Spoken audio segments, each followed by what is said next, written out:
Rise up and care for them. Rise up to the love in our hearts. Rise up for the creatures. Rise up and heal them. Rise up and care for them. Rise up to the love in our hearts. Well, welcome everybody. Welcome to the Animal Rights 2018 National Conference. Yes, everybody. Woo!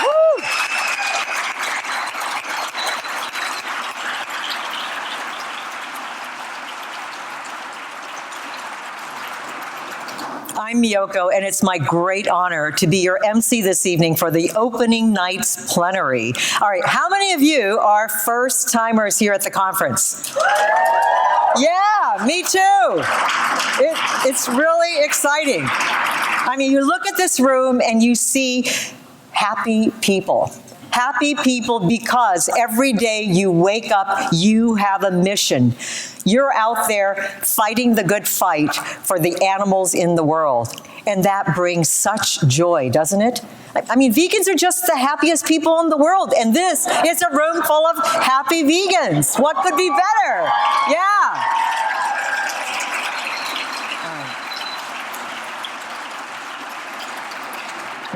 Well, it's going to be a great 3.5 days. So it's so many wonderful speakers, so much opportunity to be inspired, which is what this conference is all about. And that's why Miyoko's Kitchen is so proud to be a gold sponsor for a conference like this. Thank you.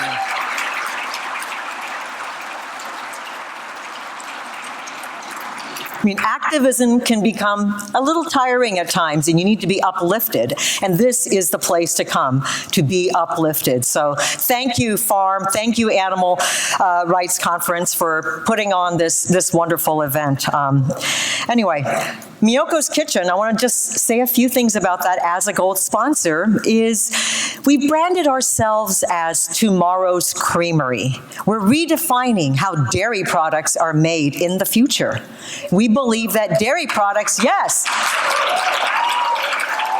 Yeah. We don't call them dairy alternatives. We don't say they're dairy-free. These are the dairy products of the future. Dairy products that are made from cashews and other plants, not from cows, not from suffering. Yes.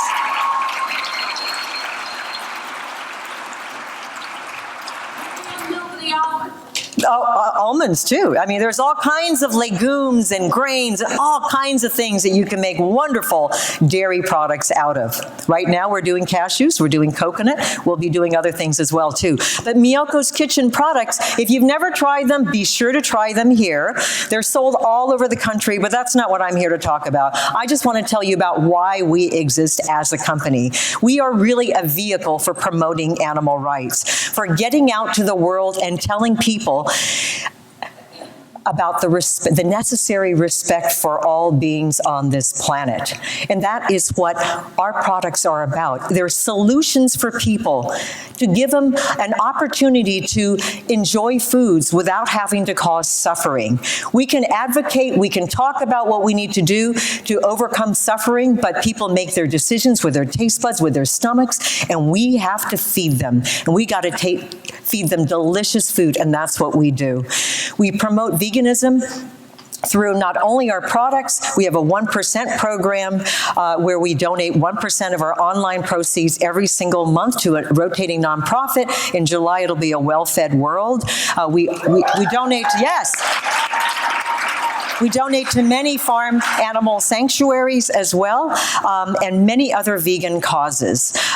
We also promote veganism internally to our crew of about 80 people, many of whom are not vegan, and so we educate them. We have seminars, we show movies, and because we have a no animal product rule in our facility, we have a full-time chef and assistant who prepares beautiful meals for them 3 times a day. Anytime you're hungry, you can come into our kitchen kitchen and get a delicious organic vegan meal.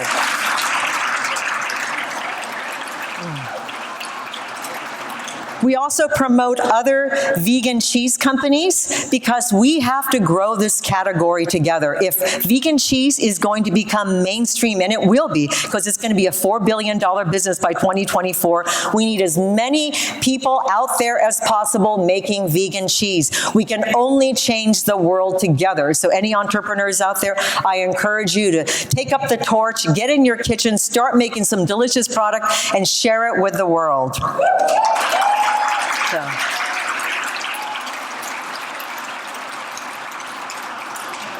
Well, anyway, this conference has a traditional presentation on the future of veganism. But why do a presentation when the future of veganism is right here in all of you? However, there are some very, very special people here who represent the true future, and I'd like to bring one of them up. Our first presenter of the night is Genesis Butler. Yes. Just 11 years old. She became an ethical vegan and animal rights activist at the age of 6 after finding out that mother cows have their milk stolen for humans.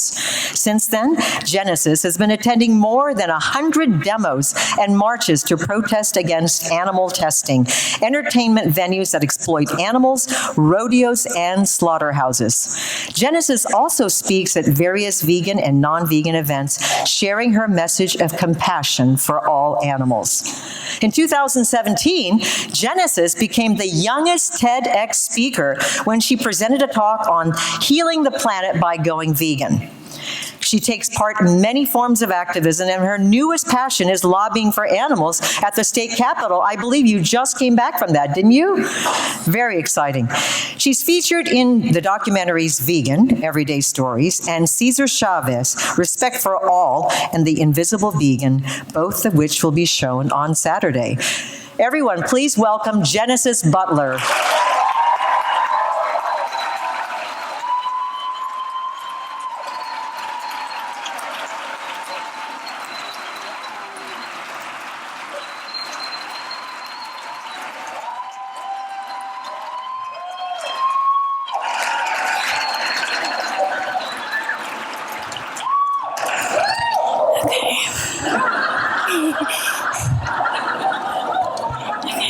Can you hear me all right? Okay. Thank you all for coming here this weekend to the Animal Rights Conference. Activism is one of the most important things we can do. The animals need us to keep fighting for them. I went vegan 5 years ago, and when I went vegan, I was so happy because I knew I was doing something good for the animals by not eating them. When I used to eat animals, it made me feel really sad. It made my heart hurt. So that's why I asked my mom what I was eating. I could feel their pain and suffering, and after I stopped eating them, I asked my mom if there was something more I could do for the animals. I just felt like there was something more I could do. So that's how I became an animal rights activist.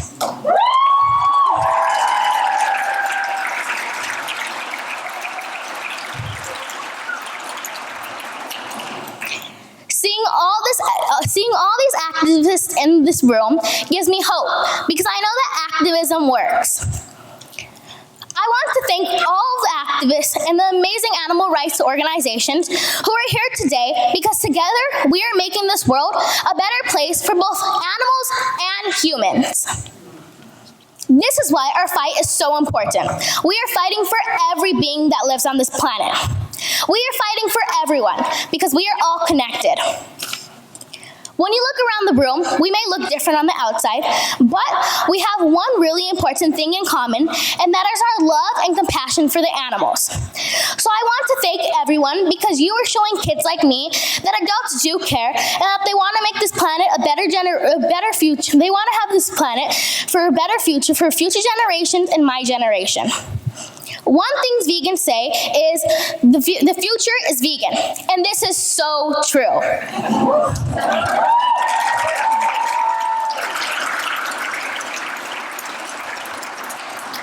The the past year, I have spoken at different vegan festivals around the country, and more than half of the people who go to vegan festivals are not even vegan or vegetarian. But they want to learn more about veganism, and they want to experience the vegan lifestyle. So many people are interested in going vegan because they are aware of all the benefits and they know that animals are being treated poorly. This shows that our voices really are being heard, and people are starting to see veganism as a good thing instead of thinking that their lives would end if they stopped eating animal products and drinking their fluids. I think this is also great because soon we won't have to hear phrases like, I can never go vegan because I can never live without my cheese, or bacon. Instead, they will be saying, I'm vegan. I don't have to live with cheese. Thank goodness for Miyokos and tofurkey.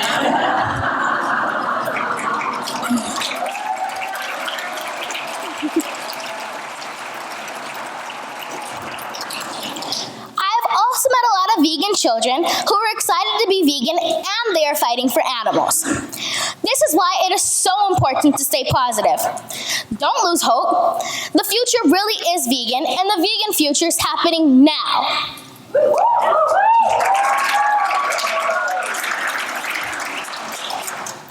I know, it gets a little frustrating and discouraging sometimes, but always stay positive and know that love always wins.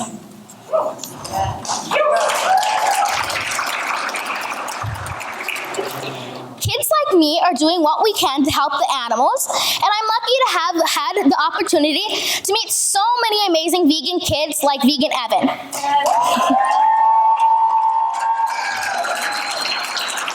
Vegan Evan is here. He's right there. He's so amazing. I adore him so much. So that's Vegan Evan. He may only be 7, but he works hard every day to make sure all the animals one day will be freed. Even though we are young, we realize animals need our help. It has always been my dream to save as many animals as possible, and I wanted to open up my own animal sanctuary, but my mom said, Genesis, we can't have a bunch of llamas roaming around in our backyard. So I had to think of another idea to help save animals. This is how I came up with my foundation called Genesis for Animals. My foundation will help provide funds for sanctuaries around the world. All right.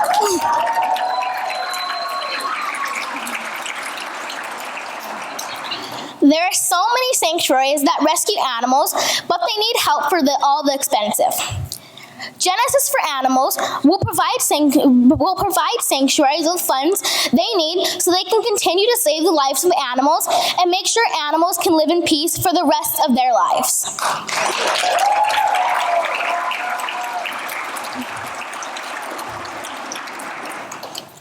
I hear people say that vegan kids like me are the future of veganism. The only way this can happen is because of all of you adults who have led the way for us. Your fight for the animals has continued, your fight for the animals and your compassion has made this world a better place. Thank you, and thank you for caring and also for your compassion. We can all continue this fight by staying united. We're like superheroes alone, but all together we are unstoppable.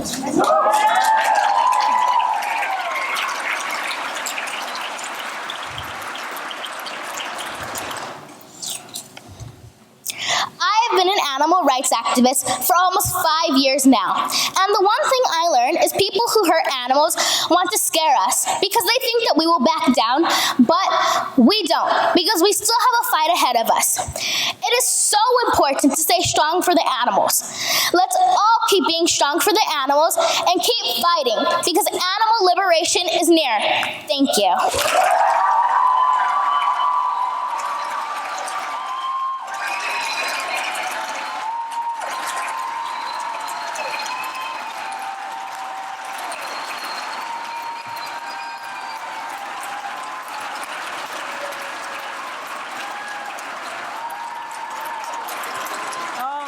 Give it up. Yeah, give it up for Genesis. Wow. Doesn't it make you feel that the future is right here? It's so bright, isn't it? It's blinding my eyes, in fact. It's just absolutely beautiful. All right. What we'd like to do now is call up 3 of our gold sponsors. Call up me. Oh, call you up. Yes, okay. All right. Dawn. Yes. Sorry. Woo. Oh, okay. It says Miyoko. Anyway. And then I'm gonna call it Jen. Okay. Okay. Wrong page. It's okay. Wrong page.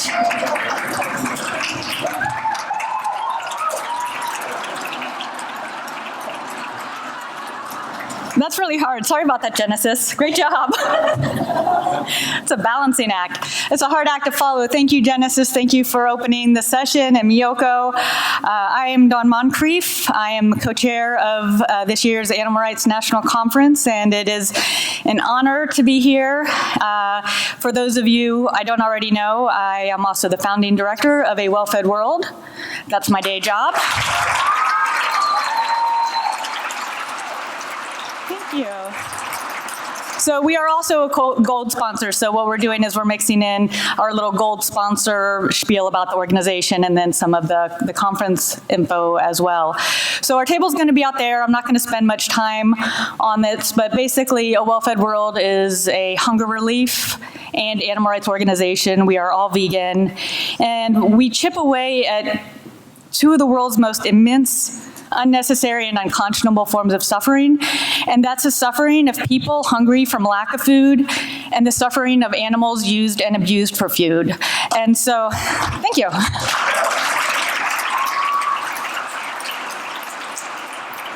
You know, I was motivated by this. A lot of our supporters are also just knowing that there's this immensity of suffering and that it is so unnecessary and so unconscionable, and that a lot of times with feeding programs, you feel like you have to choose between animals and people, and we know that that's not the best way possible and that there are alternatives, and so that's one of the things is that we help provide a connection for that. So we provide research and education materials connecting the ideas of global hunger with the consumption of animals for food and the ways in which plant-based foods and farming better make a world food secure, especially global hunger issues in particular. And we work specifically to fund programs already in motion. So we're not creating the programs, we're finding them in the US and around the world. So to help distribute vegan food to people in need, to support farmed animal rescue, care and rescue, so sanctuaries and sometimes smaller. And then also to strengthen advocacy and movement building. So this is part of our movement building would be participation in conferences of this nature. And of course, this is the biggest one. So we sponsor a lot of pro-vegan advocacy.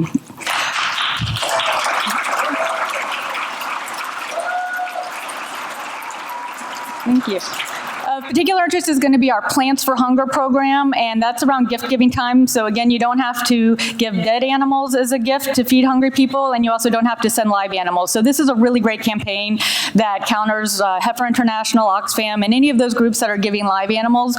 We're providing vegan food. And again, it's not us directly, but we pick 4 groups. We have Ethiopia, India, Guatemala, and the US, and we split all the funds 100%, and sometimes we do a matching. So all the funds go to those groups. And it's also a really soft way to do advocacy with your friends and family. So either people can donate to the Plants for Hunger program on your behalf, and that way they're not giving money to kill animals, and we send them some materials that are very soft, thanking them and making those connections. Or if you want to give to your family, this is a good way to do feeding programs that don't go against your values. And so again, we're really excited. We give 100% of all the donations to these groups that are doing the work on the ground. I personally don't know how to cook. I don't know how to take care of animals.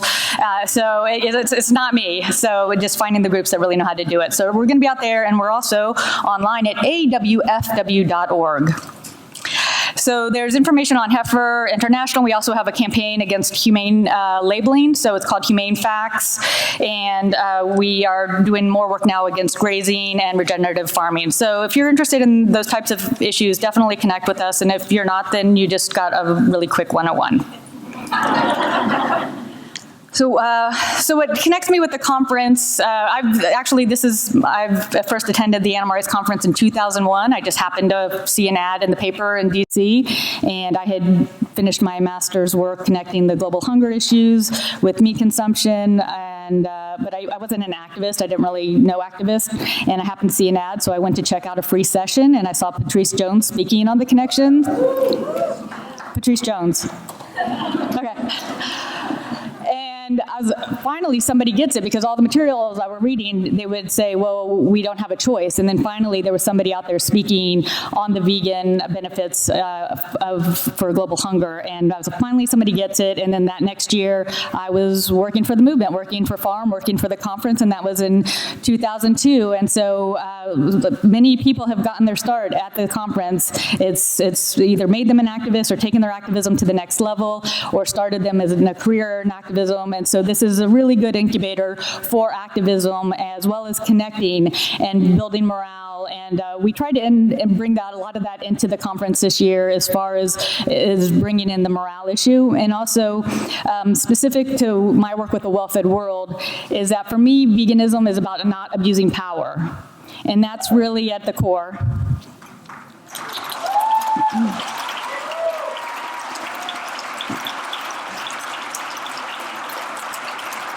So while veganism itself might be a specific set of actions or beliefs, and we can debate exactly what those would be, that underlying principle of not abusing power has much broader implications in terms of living farther along the ethical spectrum.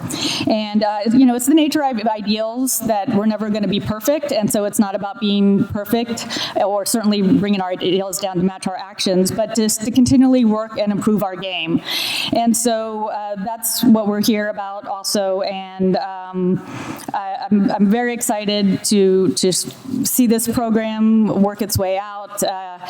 We're going to be talking a lot about the connections with human oppressions and animal oppressions, how they interlock together, ways in which they work together, ways in which there might be some challenges, and how that impacts our activism. And so you'll see a lot more of that as we go along.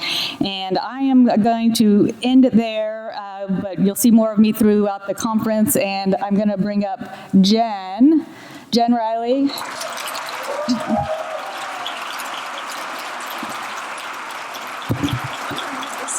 Jen Riley, we're technically co-chairs, but she's really doing all the work. I'm kind of her assistant, so there you go. Jen Riley. Hi, hello. Wow, it is so nice to see everyone. Thank you so much for joining us. And I was really happy to see how many newcomers we've got, so thank you all. And we've just got a jam-packed weekend for you. Just to give you a little bit of background information about myself. So I went to my first Animal Rights National Conference in 2003. And I was brand new vegan, didn't know anybody else in the movement, and I wasn't really an activist, but when I went, I was so inspired because, you're around so many like-minded people, and it's just an amazing feeling to be in a room filled with so many vegans. And if you're not yet vegan, you probably will be by the time you leave the conference, because you're going to learn all sorts of information. But that conference for me really inspired me to, want to put all of my energy into working for animals. And I didn't know how to do that, but that conference gave me some of the skills to, and knowledge to be able to find out that information and starting to make connections. So I ended up getting my job at Farm Animal Rights Movement in 2004. And for those of you who aren't familiar with Farm has been organizing the Animal Rights National Conference since 1981, so for a long time now, with some breaks in between, and then every year since 2000. So Farm exposes the plight of farmed animals raised and killed for food, and publicizes the virtues of plant-based eating through media campaigns in the US and extensive grassroots outreach programs in East Asia and Israel.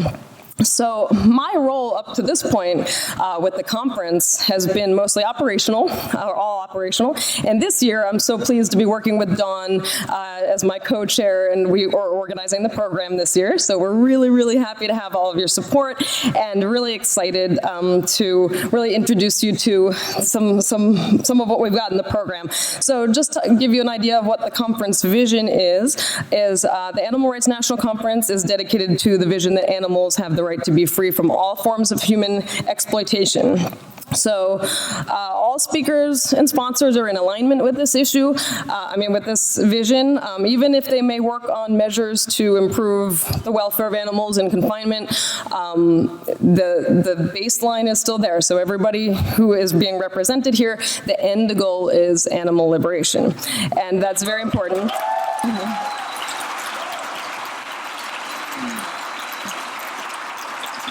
And so we really think it's important to represent a variety of methods used to achieve. This is part of why we all congregate here, is so that we can discuss different strategies and paths and really use this as a forum to respectfully discuss with each other different paths to animal liberation. And so that's going to include a wide variety of tactics and strategies.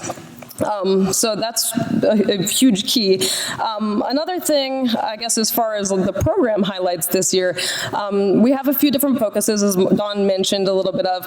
One of them is activist self-care, taking care of ourselves. It's really difficult as activists, as you know, to understand. We understand what the plight of animals, what animals go through, and that can be really trying, in addition to just, dealing with regular human drama that we all deal with, but knowing on top of that what happens to animals.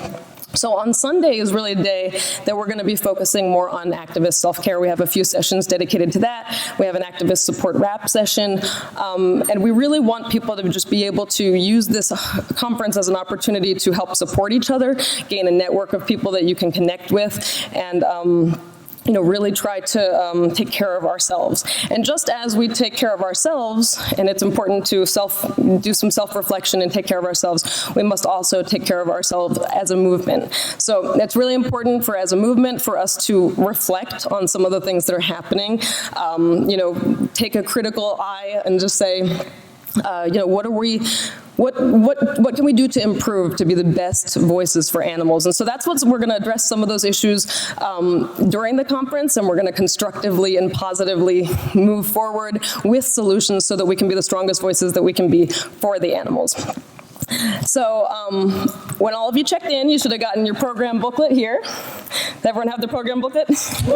All right. So I just want to give you a little bit of, there's so much stuff going on at the conference, so I'm going to try to be quick to kind of explain what's going on, and definitely take some time to read through the program. The beginning pages here, there's going to be some tips and guidelines for you to use that will be helpful. Another thing is the program structure and floor plan on page 5, which has all the whole floor plan of what's happening. So most of all this is happening on the main level of this hotel. And we have, let's see, so let's see, the program structure, so this is going to explain what's going on. So basically the way it works is we have morning and evening plenary sessions. So the plenary session, when you hear us refer to that, are these where we all congregate together. We have daytime workshops where we break it out into 6 tracks. And if you're a newcomer, the Redondo track is really the kind of 101 basics. Tomorrow we're starting out with a newcomers session. And the rest of the track just really kind of goes over animal issues and things like that if you're unfamiliar. The other tracks focus on organizing, strategizing. In the Grand Ballroom here, Friday and Saturday, we have a lot of amazing film screenings, so you definitely want to catch that. And then we reconvene in the evening for our plenary session. The exhibits are open Friday, Saturday, Sunday, and they are all scattered kind of throughout different areas. So you definitely want to take some downtime to do some shopping, check out all the amazing vegan vendors. There's some food trucks that are going to be outside. So we'll have a lot of really, really amazing stuff. And speaking of food, we're really, really excited about the food this year because it's really amazing. We've been working with the hotel. We even have some vegan chefs working with the hotel chef. So we're actually working really hard to veganize the hotel. They've learned a lot. Yeah. We've been educating them on all the ins and outs of veganism. So yeah, we're really excited about that. And to talk a little bit more about the food, we have our food director, Samir, Brava, who can come up, and she's been with us working at the conference for many years, and she's going to tell you a little bit about what you can expect throughout the conference with food.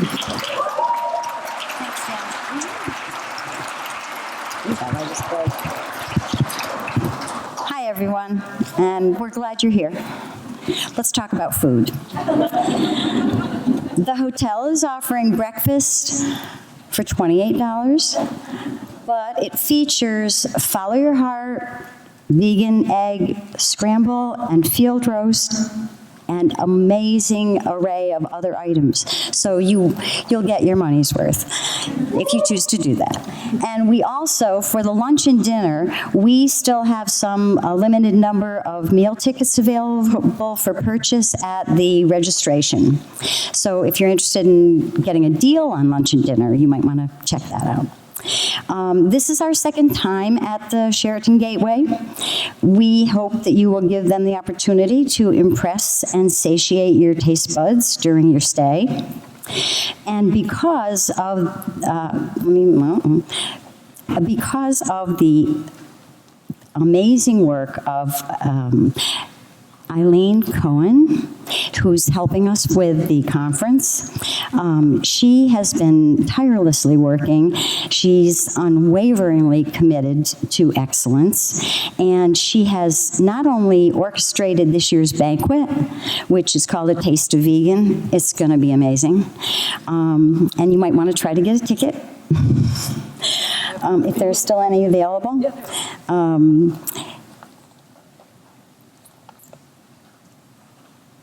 I'm sorry, the banquet above and beyond Vegilicious.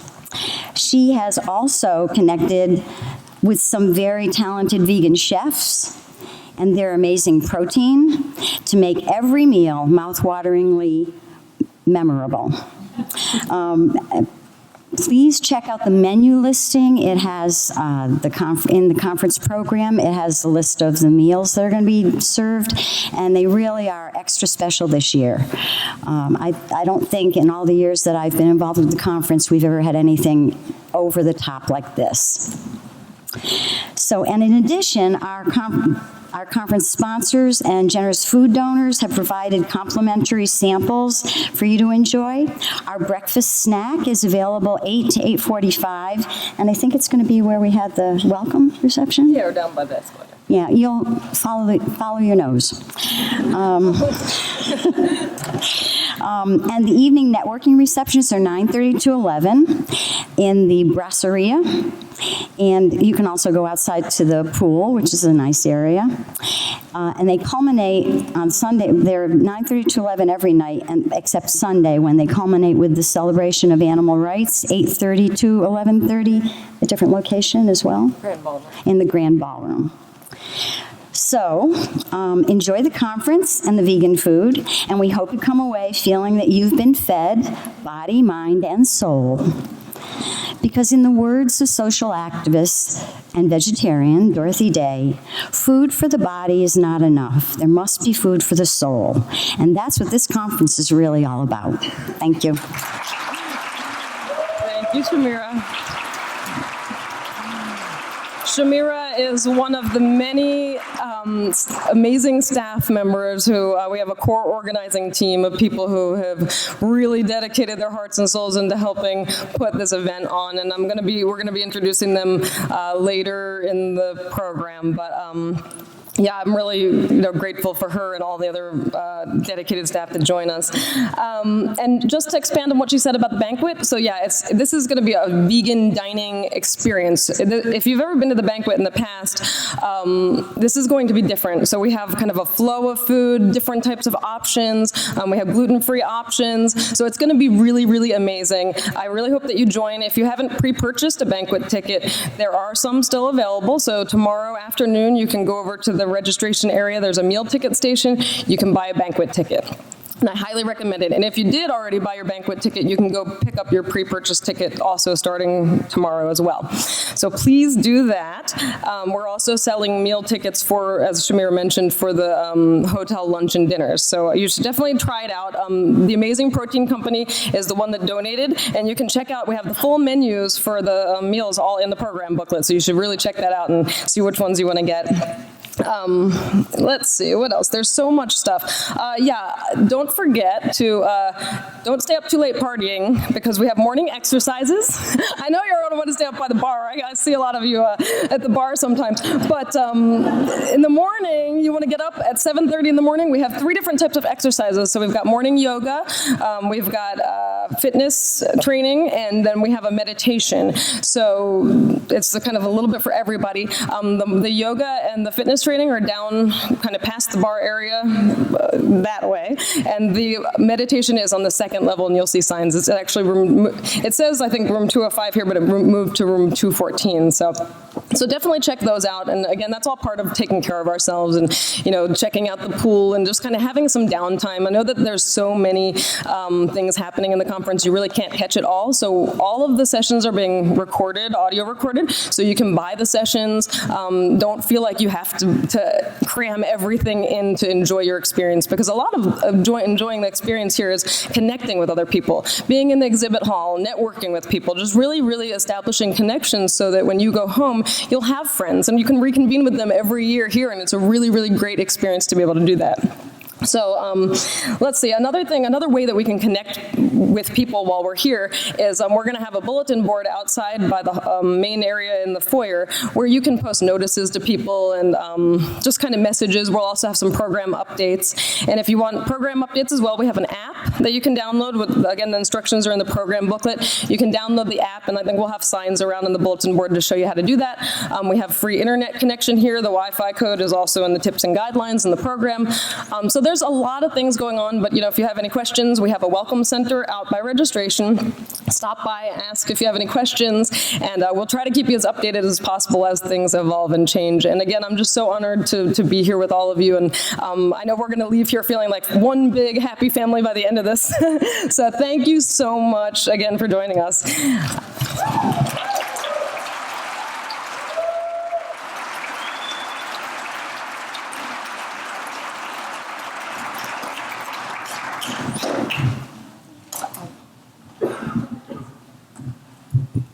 Well, I'm very good at improvising, but I think I need the notes. They've disappeared.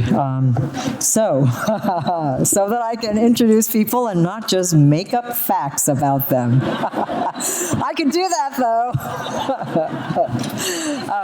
Thank you very much, Dawn. I'll make sure those are the right notes. Okay, so, well, let's see. I'm looking for the ones that have the bios on them. All right, so... okay, and then I think that might be it. Okay. All right, I hope I get this right this time because I got the order wrong. And by the way, that was really hard for me to listen to all that talk about food. Anybody else salivating out there? I mean, I really think another reason vegans are happy is not just because they have a sense of purpose every morning when they wake up, but because we eat the best damn food out there, don't we? Yes. I mean, really. Vegans are the ultimate foodies. They know what good food is. I'm telling you. All right. I think this is now the time. I just want to make sure I do this. Just the gold one. Yep. Okay. Yep, I know. All right. So now we are going to bring up the gold sponsors for this event. We want to thank them for their huge contribution to making this conference successful. Erica Meyer of Compassion Over Killing. Yes. Kaylin Labarge of Animal Equality. And Michelle Kusarik of the Humane League.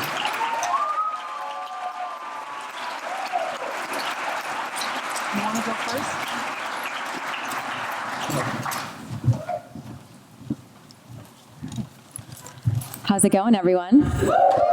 This light is so bright you can't even see the audience, but I can tell this is a packed room. My name is Erica Meyer. I am the Executive Director of Compassion Over Killing, and we are based in DC. We are a farm animal protection organization going undercover inside factory farms and promoting vegan eating as a way to build a more compassionate world for all.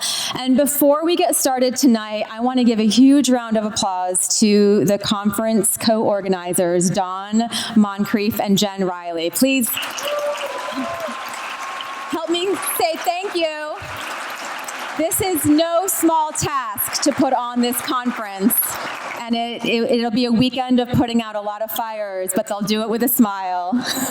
And we're so grateful for all the work that you put in to make this conference happen. I also want to give a quick plug to the food, because I've heard several people say how incredible the food is. In fact, there was a guy in the elevator earlier today who didn't know there was a vegan buffet, and he went and ate it anyway, and then he found out, and he commented in the elevator how good the food was, and he said, I'm so glad, because and then he learned there was an animal rights conference here. He said, I'm so glad I didn't walk into the hotel with my McDonald's bag. All right, so I want to, and Jody, if you're in the back, you can't answer this. I want to ask the question, if anyone knows how many animal abusers it takes to change a light bulb. And if you have heard this before, not that I've told it at every conference, if you have heard this before, don't answer it. I want you guys to think about this. How many animal abusers it takes to change a light bulb? And the answer is none, because they want to keep us in the dark. And that is our job as an animal protection movement, is to, Jody, are you laughing? Our job as a movement is to expose the truth and to seek justice and to promote compassion. And that's the common ground that we all stand on here today. That's what has brought us together. We know that animal agribusiness as a whole is a profit-driven system that relies on exploitation. It exploits a low-paid workforce. It exploits rural communities and destroys them. It exploits the environment. And it exploits consumers by denying them the truth. And most notably, it exploits billions of animals every single year. If we want to create a better world, a kinder world for all animals, including non-human animals, including us, then we have to fight for justice on all fronts. And we know, just as going vegan is one of the most important things that individually we can do to make a difference for animals, which means we can go one step further and increase our impact by encouraging other people to go vegan and to not eat animals. We also know that one of the most important ways that we can be effective animal advocates is to feel like we work in safe and respectful environments, and we can be impactful by providing others and welcoming others into our movement, by providing them with a safe and respectful environment. And we also know that as a movement that we suffer from some of the same struggles that we are seeing in our broader society today. Some of those same injustices, such as gender inequities, sexual harassment, toxic workplace environments, and many other forms of discrimination. And it's important to understand that the moral integrity of our movement is reflected not just in how we treat animals, but also in how we treat each other.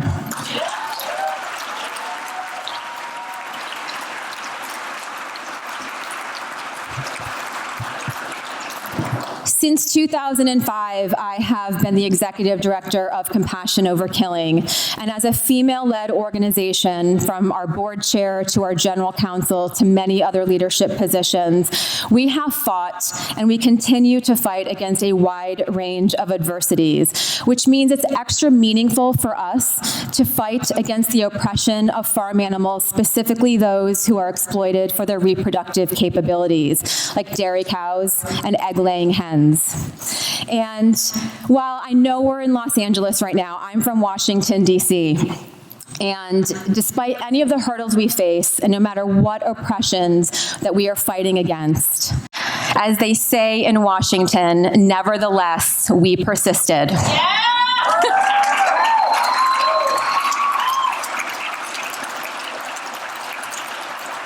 So I want to encourage each and every one of you in this room today, if you have been here before, to find someone new and welcome them to the Animal Rights Conference, to introduce yourself to people you don't know, maybe have seen at other conferences, to provide a friendly and supportive face to those who may seem overwhelmed, because you will be overwhelmed with emotions as you learn about more issues here this weekend. And I also want to say we have a booth out in the hallway there. Please stop by and say hi. And I'll be also speaking at the closing plenary on Sunday, where I will be asking the question, how many vegans does it take to change a light bulb? Thank you.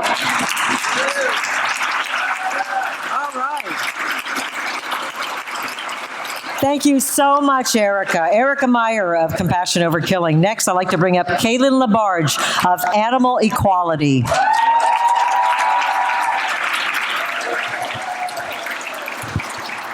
Thank you, everybody. As Miyoko said, my name is Kaylin Labarge, and I'm the General Counsel of Animal Equality. We're an international farmed animal protection organization dedicated to defending animals through public education, campaigns, investigations, and legal advocacy. I'm truly honored to be here among so many amazing activists, and I speak for everyone at Animal Equality in welcoming you tonight. And I'd like to thank the conference organizers and Miyoko for the opportunity to be speaking in front of you today. Animal Equality has had an incredible year. We released a number of very impactful investigations, including one into a UK pig farm that resulted in action by several members of parliament. Another pig farm investigation in Spain, in collaboration with Salvados, the country's most influential documentary program, had a massive media reach and resulted in animal cruelty charges against the farm. Yeah. Thank you. An investigation into the UK's biggest egg supplier resulted in the suspension of its certification and a subsequent commitment to banning cruel cages that impact 4.3 million hens per year. We've launched our first ever corporate campaign in the US against McDonald's in collaboration with a number of the amazing groups here tonight, and we've won 23 corporate campaign commitments in Brazil alone this year. In Italy, following the release of a major investigation into lamb slaughter, we asked Parliament to introduce a law that would criminalize animal cruelty at slaughter and mandate video surveillance in all slaughterhouses throughout the country. Just last month, we released an investigation into the Mexican chicken industry, including footage captured by the renowned activist and photojournalist Joanne MacArthur. Yeah. The investigation revealed never-before-seen evidence of the cruel cycle these intelligent and sensitive birds endure. The groundbreaking story had a media reach of 33 million and launched Animal Equality's first ever campaign to reduce the consumption of chicken meat in Mexico. Just weeks ago, in collaboration with the prestigious Spiegel online magazine, we exposed the horrific conditions and extreme cruelty at one of Germany's biggest egg farms, housing 1.5 million birds per year and supplying all of the major German supermarket chains. We also released a documentary in India called Deadly Dairy, covering 9 Indian states and 107 farms. It impacted millions and led to a series of recommendations by the Indian government, including a ban on a harmful hormone known to significantly increase the suffering of cows. And I know many of the groups here have also had a great number of successes this year. While we all have a lot to celebrate, I think we can all agree that this has been an interesting and sometimes confusing year for the animal rights movement. We've seen influencers come and go. We've seen unparalleled political divisiveness and increasingly harmful legislative attempts. And we've been forced to deal with a federal administration whose commitment to fostering corporate greed has placed innumerable new obstacles in the path of our advocacy. That being said, as troubling as the past year has sometimes been, I stand here and look around at all of you, and I'm driven to make an important observation. We're all still here, and we're all here for the same reason. We've never stopped showing up every day to fight, because at the end of the day, we're all fighting for something bigger than ourselves.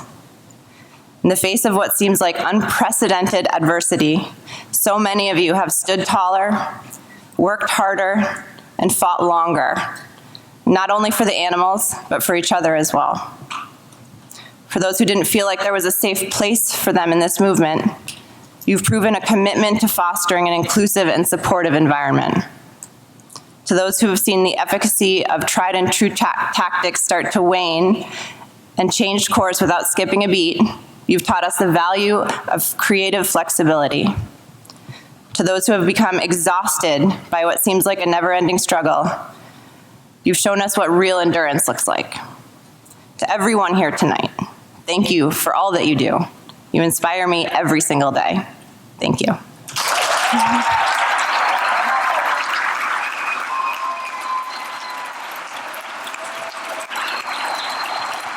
Thank you, Kaylin. Thank you very much. I'd like to bring up Michelle Kusrak of the Humane League.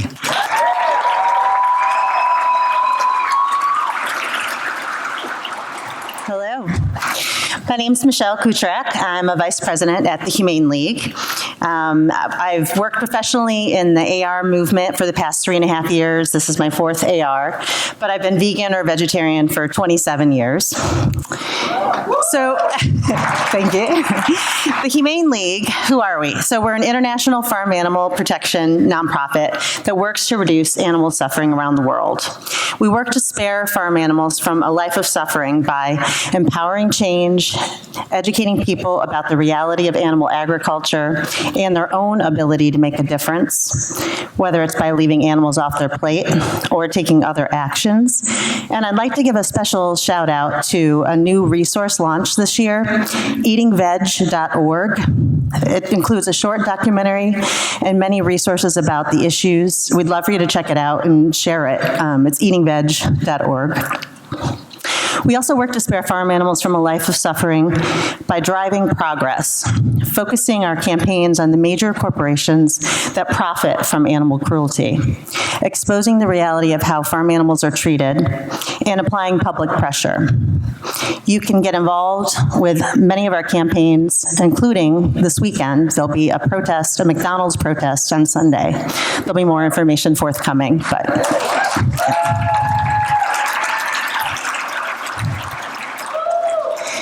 We also work to grow the movement of people around the world who speak up for animals and advocate for change.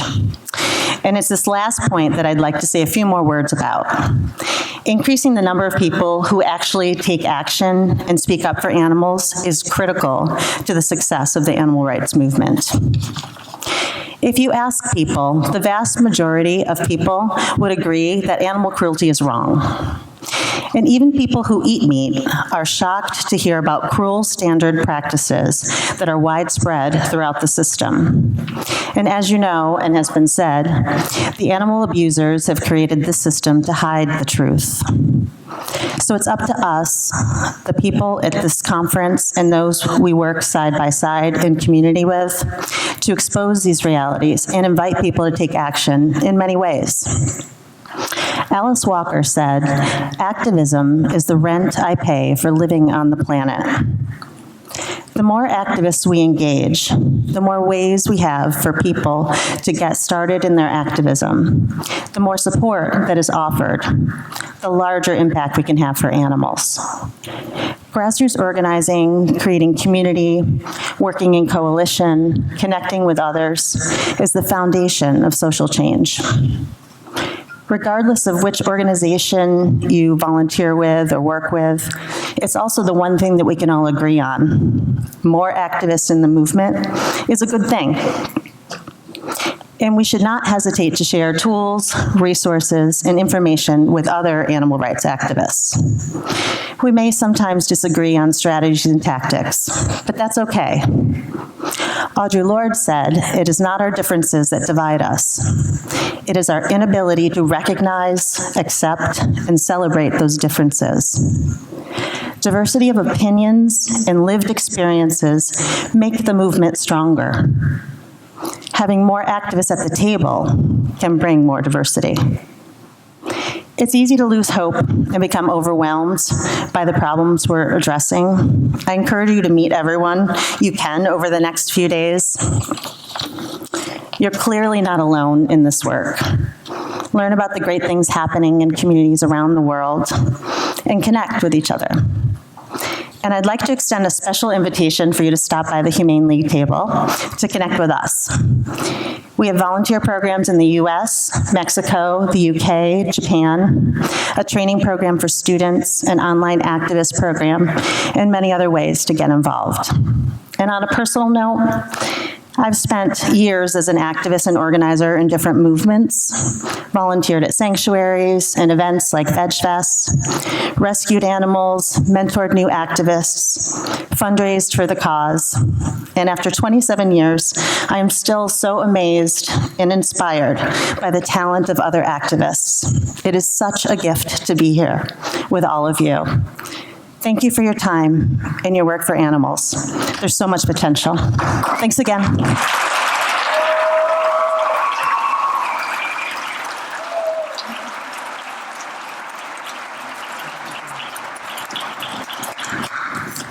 Thank you very much, gold sponsors. That was very, very inspiring. Yes.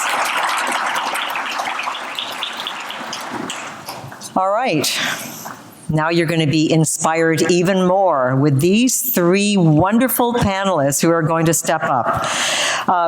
Will our panelists approach the stage? Anita Crank, Chris Delforce, and Simone Rays.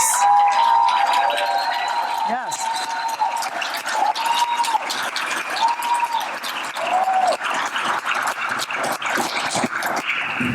Have a seat, I'll call you up. Yeah. All right, the fun is just beginning. There's even more later. But first, let's start with Anita. Anita Crank is the co-founder of Toronto Pig Save and the Save Movement.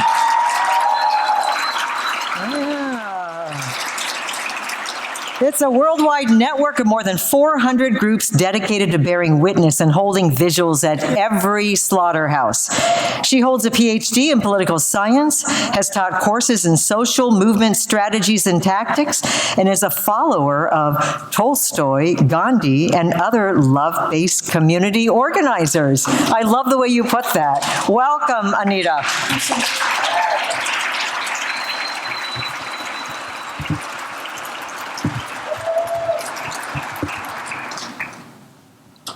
So we're starting with a film from a vigil in Nuremberg. So in Germany, we now have 17 groups after we had an organizing drive there a month ago.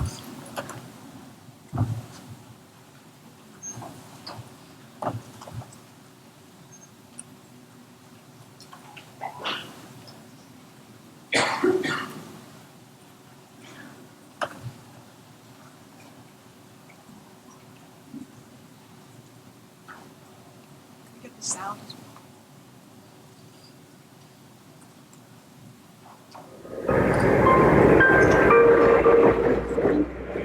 You can see in their eyes that they are scared, that they are very scared, they don't know what's about to happen. We want to help them in this journey they are about to go, and yes, they are about to be killed, but we can send them love anyways. There was a cow. She was scared. I think it was a she. I don't know. I think she was a mother.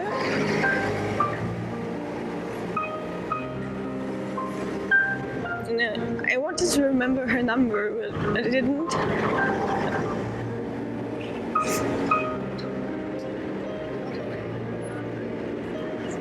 They don't want to die. They want to be free and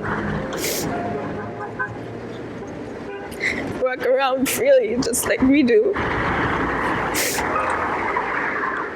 We are all the same, so why are they in trucks? And why are they in a slaughterhouse?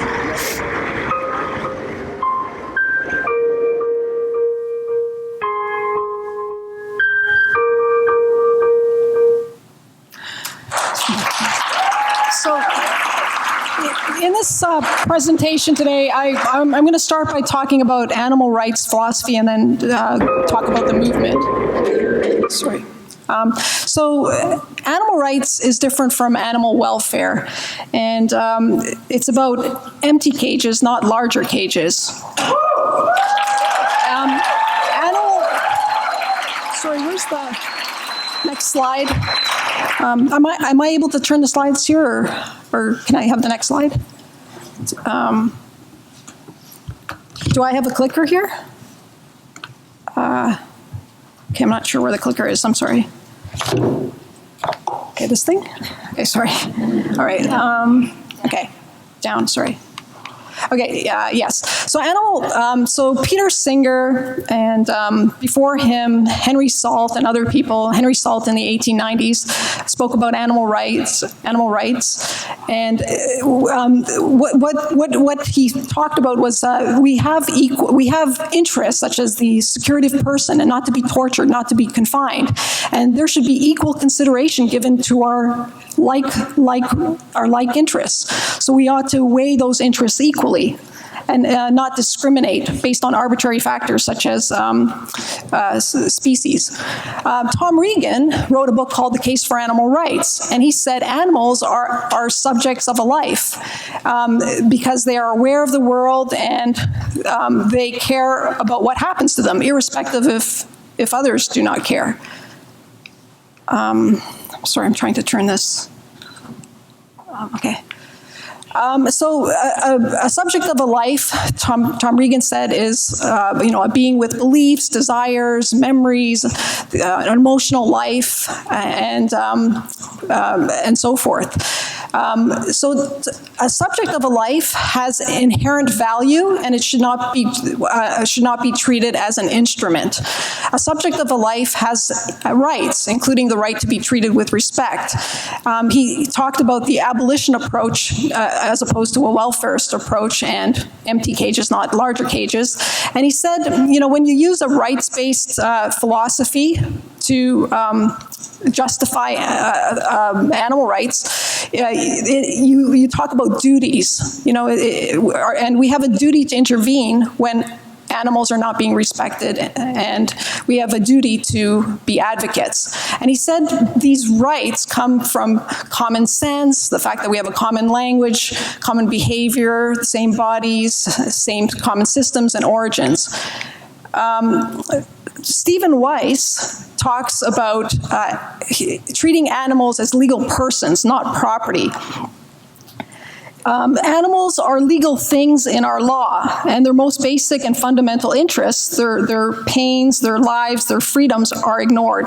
Legal personhood establishes one's legal right to be recognized as a potential bearer of legal rights. Equality and liberty are two of the most powerful legal principles, and that's what we need to fight for in order to establish legal personhood for animals. Ingrid Newkirk said, every animal has his or her story, his or her thoughts, daydreams, and interests. All feel joy, love, pain, and fear. So we have these justifications for animal rights, but the truth is not enough. It's only the start. And Lois Gibbs, who's an environmental justice organizer, said, in order for things to change, the truth has to be understood by a large group of people who then use this knowledge to fuel their efforts to win justice. So in other words, we need a movement. So we have an animal rights philosophy, but we need to organize. And so you can use top-down campaigns such as research, lobbying, corporate campaigns, celebrity activism, but you can also use bottom-up community organizing approaches, and that's what I'd like to focus on. So the SAVE movement grew exponentially in the last few years because we've invested in organizing drives where people go country to country, town to town, and set up groups. And our objective is to have vigils at every slaughterhouse and to make the idea that bearing witness is a duty that we all have. So it becomes a new cultural norm. And bearing witness was defined by Leo Tolstoy as when the suffering of another creature causes you to feel pain, don't succumb to the initial desire to flee from the suffering one, but on the contrary, come closer as close as you can and try to help. So, you have a choice in life. You can either look away or you can come close and try to help. So we want to change the cultural norm. So there's a vigil this Sunday at 11 p.m. at Farmer John. And There will be 300 or more people there, so we encourage you to join LA Animal Safe. They do vigils there every Sunday. There's also vigils a different group does on Wednesdays. So it's really important to be active in your own community. And Gandhi said that he encouraged everyone to be an organizer, and he said real change with right prevailing over injustice will arrive not in some distant future, but within a measurable time, the measure being the measure of effort we put forth. So the more time and resources we put into fighting for animal rights, the faster it will happen. It's that simple. So our challenge is to encourage everyone around us to join us in the movement. So there are stages of change. I'm not going to go into detail here, but Lois Gibbs talked about, when you first discover all the abuse, there's a rude awakening. Then you eventually realize that governments and corporations are not protecting you, and then they're soul searching, and eventually you accept that we are the solution. We need to take action. We need to take personal responsibility. You begin to find role models and mentors, and eventually you realize that activism is your life.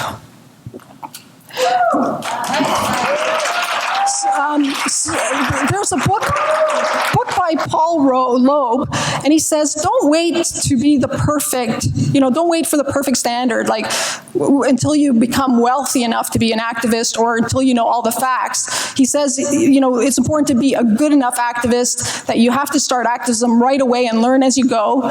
And activism and change is the product of incremental action. And he also deconstructs the hero theory of history, where all of us need to play a role, and there aren't heroes in the movement. That is constructed.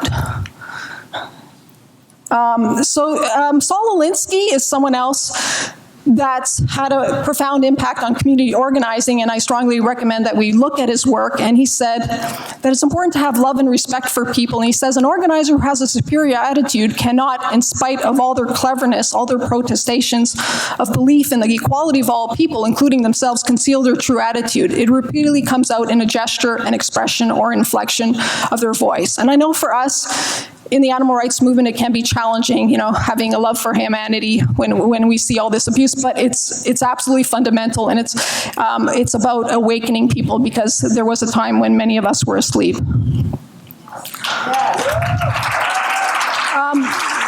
So the attributes of a good organizer are solid communication skills, speaking clearly and communicating keeping in mind the experiences of your audience, but also listening from a place of love. And when you convey a genuine warmth, people will be more responsive. It's important to develop leadership in others. A good leader develops leadership in others. And I wanted to quote from Leo Tolstoy's book, A Calendar of Wisdom. This is a quote from John Ruskin. He said, "When you do a good deed, be grateful that you have had the chance to do it." I think with that in mind, and that as a philosophy, as we, have the privilege of working in this movement, it will just, it's, as so many people have said already here, that it's an absolute privilege to be with all of you, and to work on this, one of the most important justice cases in the world. In terms of the roles in a movement, it's important to see that we can play so many different roles, and all of these roles, so all of us can be foot soldiers. Gandhi would clean the urinals to make the point that, that's the role of all of us, to put the chairs away and so forth. We can play the role of a recruiter. All of us can do that, where we recruit and retain members, a strategist, where we think about long-term visions, an agitator is someone who speaks at rallies, and then a cadre is someone who dedicates their whole life to the cause. So Eric Mann said that in the civil rights movement, there were hundreds of cadres, that means professional organizers, tens of thousands of organizers, and hundreds of thousands of activists.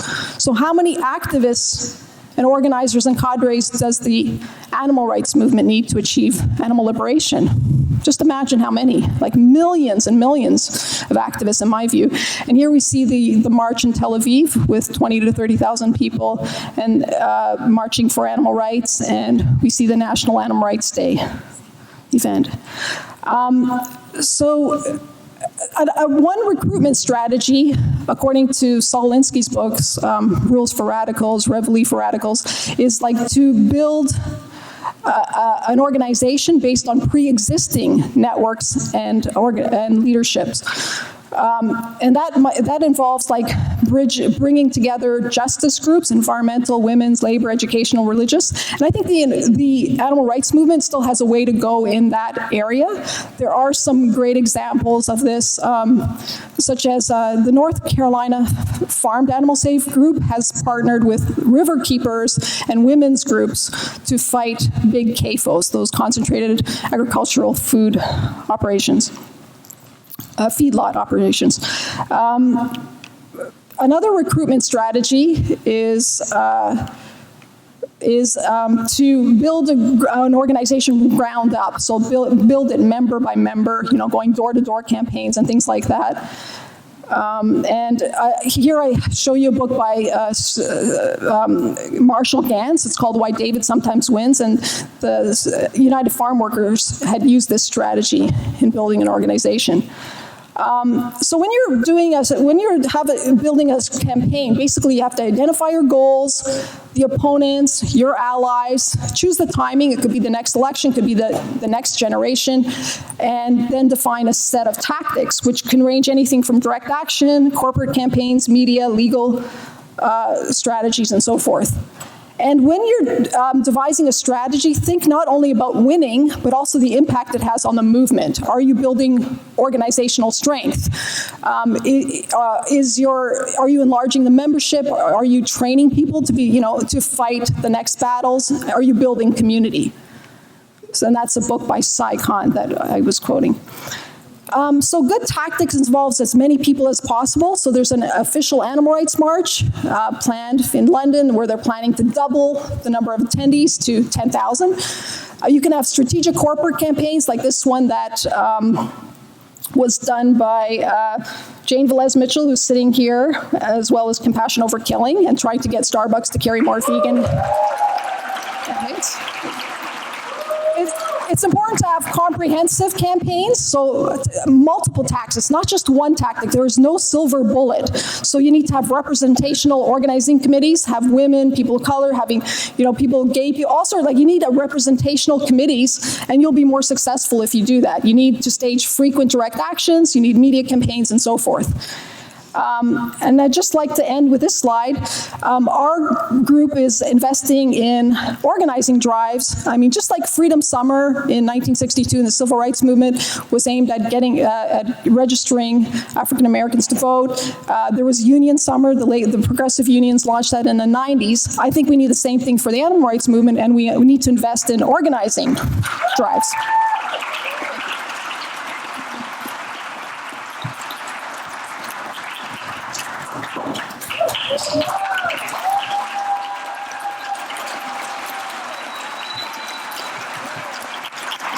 Thank you very much, Anita Crank. All right, well, there are lots and lots of great movies about animal rights and veganism coming out these days, and there's a few that you can see this week. And one of them is a wonderful new filmmaker that I'm going to introduce, whose film will be shown to Saturday night after the banquet, so don't miss it, all right? It's called Dominion.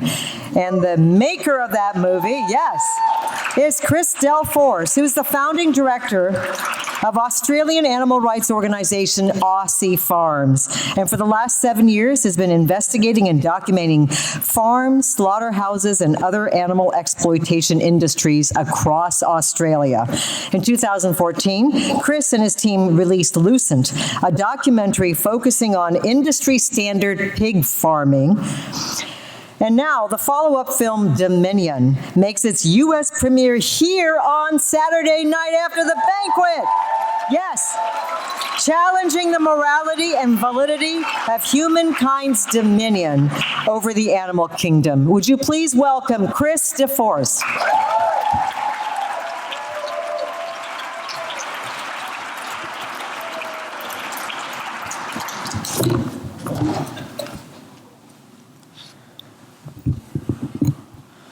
Thank you. I've always held the belief that most people are inherently good, that animal cruelty, suffering, abuse is not something they would willingly support. Industries that use animals, whether it's for food, clothing, entertainment, or research, depend on their customers not knowing what they're paying for, appeasing them with marketing slogans like high welfare, humane, free range, organic. When I first started going to farms and slaughterhouses, I had no idea what I was doing or what I'd find. I didn't know what a farrowing crate was, or a bolt gun, or controlled atmosphere killing. I'd seen a bit of footage of these kinds of places, but it was from overseas, and we were always told that things were different in Australia, that our animals are treated with love and respect. A friend and I discovered a piggery just 20 minutes from the border of our town and thought we'd have a look. We found row after row of mother pigs confined to small cages for weeks at a time, in which they could only stand up, lie down, or take 1 or 2 steps forwards or backwards, unable to turn around. Piglets sick or dying, their tails cut off by workers without pain relief, and dead ones lying next to their mothers or in the aisles or collected into buckets outside.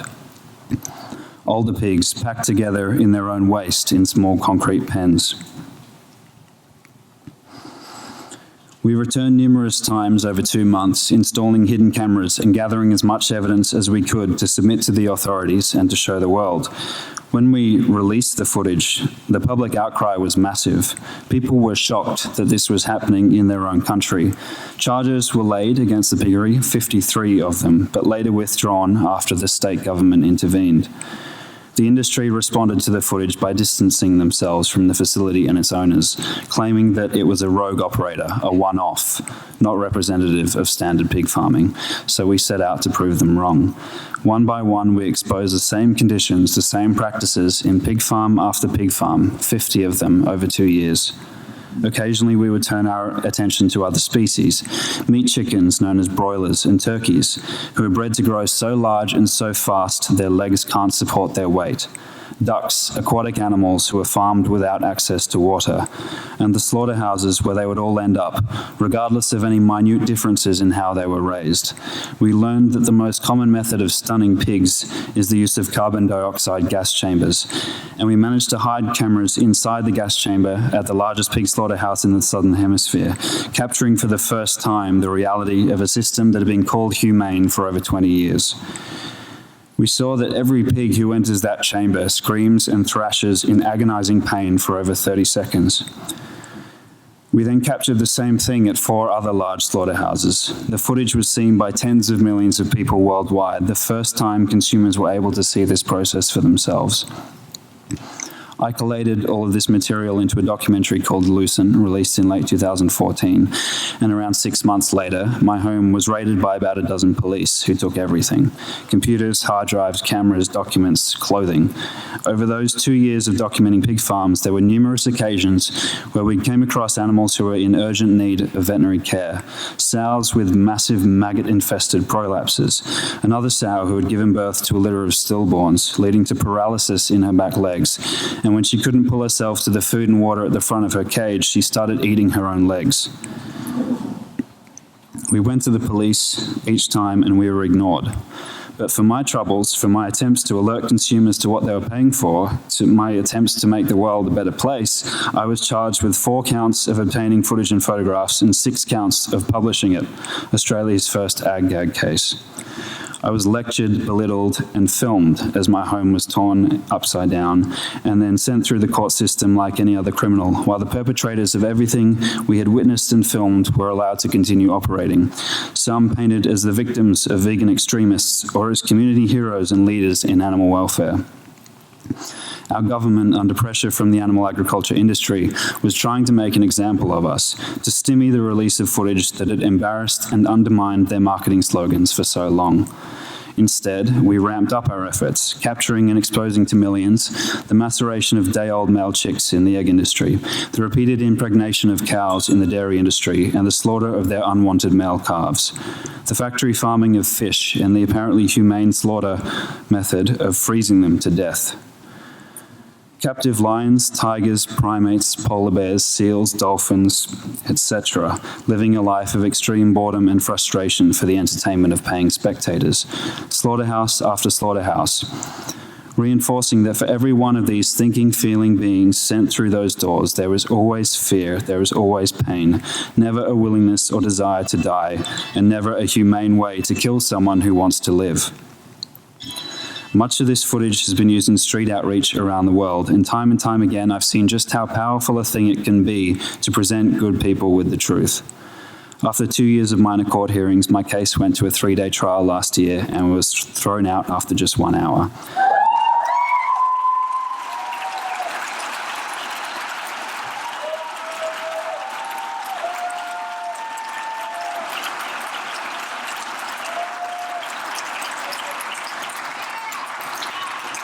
And so instead of facing a potential 5 years in prison, I was able to return to working on our new film.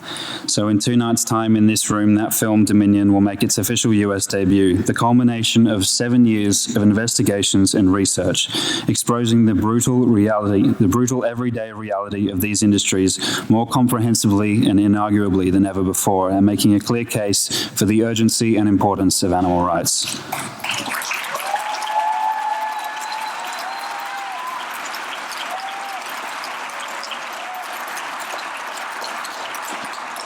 Its intention is not to break or depress its viewers, but to empower them, to serve as a tool for education and outreach, to force transparency on industries dependent on secrecy, and to give some small shred of meaning to the suffering and deaths of the many thousands of animals we had to leave behind along the way. Thank you.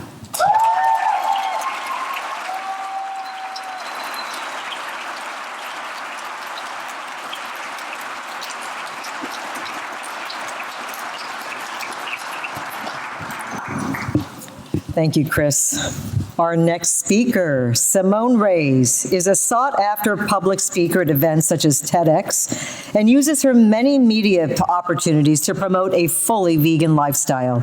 She is the Vice President of Social Compassion in Legislation, who has been a vanguard voice sponsoring landmark legislation at local, state, or federal levels. Their last big win for animals made the sale of mill-bred dogs, cats, and rabbits illegal in the state of California, mandating that animals offered in pet stores be obtained from a shelter or a rescue. Yes. Simone is a 25-plus year vegan. You don't even look old enough to be that. I mean, what, were you 2 years old or so when you, and she's been a grassroots animal rights activist for most of her adult life. Simone traveled to Taiji, Japan as a Sea Shepherd Cove guardian to report on and document the atrocities of the dolphin drives. PETA's Animal Rahat Sanctuary in India was officially given a new name, Simone's Place, in honor of Simone's dedication to the animal rights cause. Please come up. Simone Rays, everybody.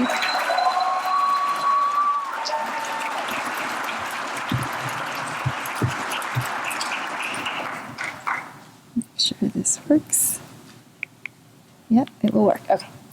A lot has changed in a year, and yet over 150 billion animals are still killed every year by those that think that it's okay.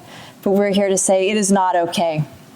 More than 6 million animals are killed for food every hour in ritualized cruelty that is beyond comprehension. Concealed far from the eyes and the earshot of the majority of humans, the blood of suffering sentient beings continues to flow, staining our humanity and our history. The wails of the mother cows, the guttural squeals of the beaten pigs, the screams of the suffering ducks, the desperate gasps of the drowning fish, the constant moaning of the crippled turkeys, and the longing, mournful cries of the crated calves echo unheard through time and space. unheard by consumers who continue to view animals as property and machines, but heard by us. And once we heard those cries, we became their voice. Their terrified screams may be silenced, but ours cannot. Our voices are loud. Our voices are unwavering. Our voices are unapologetic. Our voices are unrelenting. Our voices are disruptive. And our voices are being heard.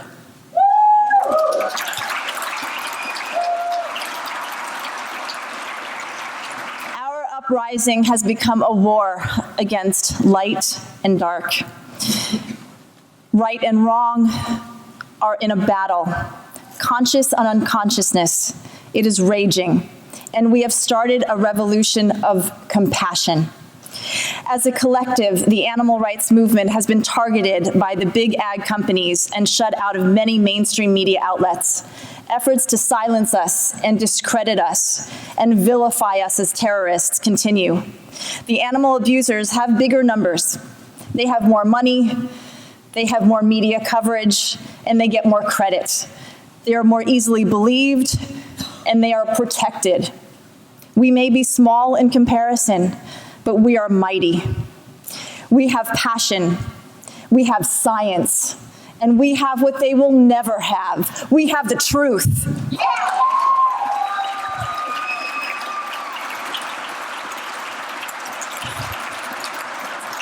George Orwell said, during times of universal deceit, telling the truth becomes a revolutionary act. And we are the revolutionaries. We come from a long line of truth tellers, activists and warriors who have fought for injustice and won. Like them, we must not walk away from the fire, but we must walk through it. Just as activists in history who fought the good fight. How many more lives would have been lost if not for those heroes who hid Jews in their houses, or the owners of the safe houses established to enable between 50,000 and 100,000 fugitive slaves to reach the free states in Canada and the US decades before the Civil War.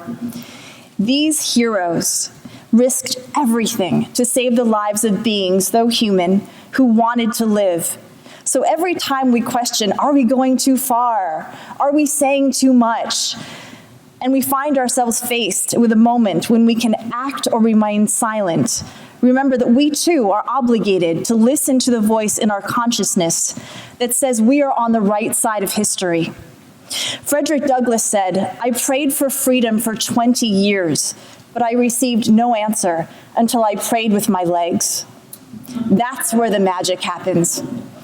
Like the time earlier this year, because of an introduction by Sean Munson, who I think is here, and Amy Jane Davis and the LA Animal Save movement, who had been gently fostering a relationship with the owner of Manning Beef, Anthony DiMaria.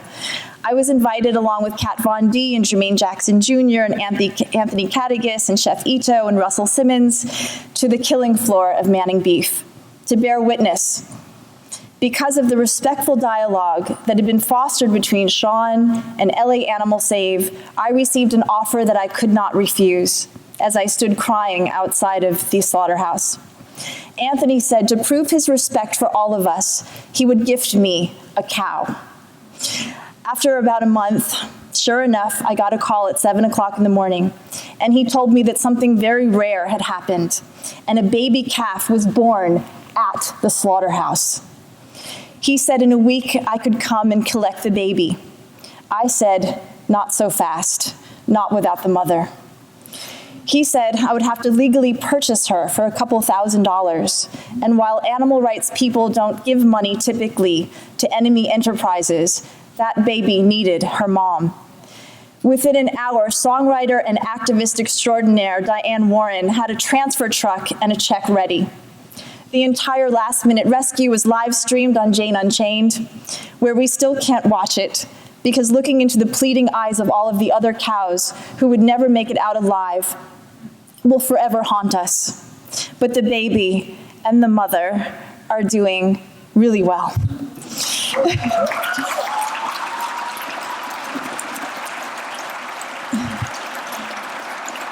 We all took Anthony out to Crossroads for a vegan meal. And against everything we anticipated, we found some common things to connect on, to share a laugh about, and an ear that was willing to listen. He still owns feedlots and slaughterhouses, but he also was a man of his word, and perhaps we cracked a hole open that we can keep knocking on. So we have to keep the dialogues going. I had a lot of proud moments as an activist. The first time I turned a stranger vegan, the first time I survived sub-zero weather, rather going naked than wear fur, the first time I was led away from a protest in handcuffs, the first time I stormed a pigeon shoot, the first time I appeared on TV talking about veganism, the first time I played an activist in a movie, the first time I did my TEDx talk. But you know, walking those animals out of that sanctuary was the proudest moment of my life.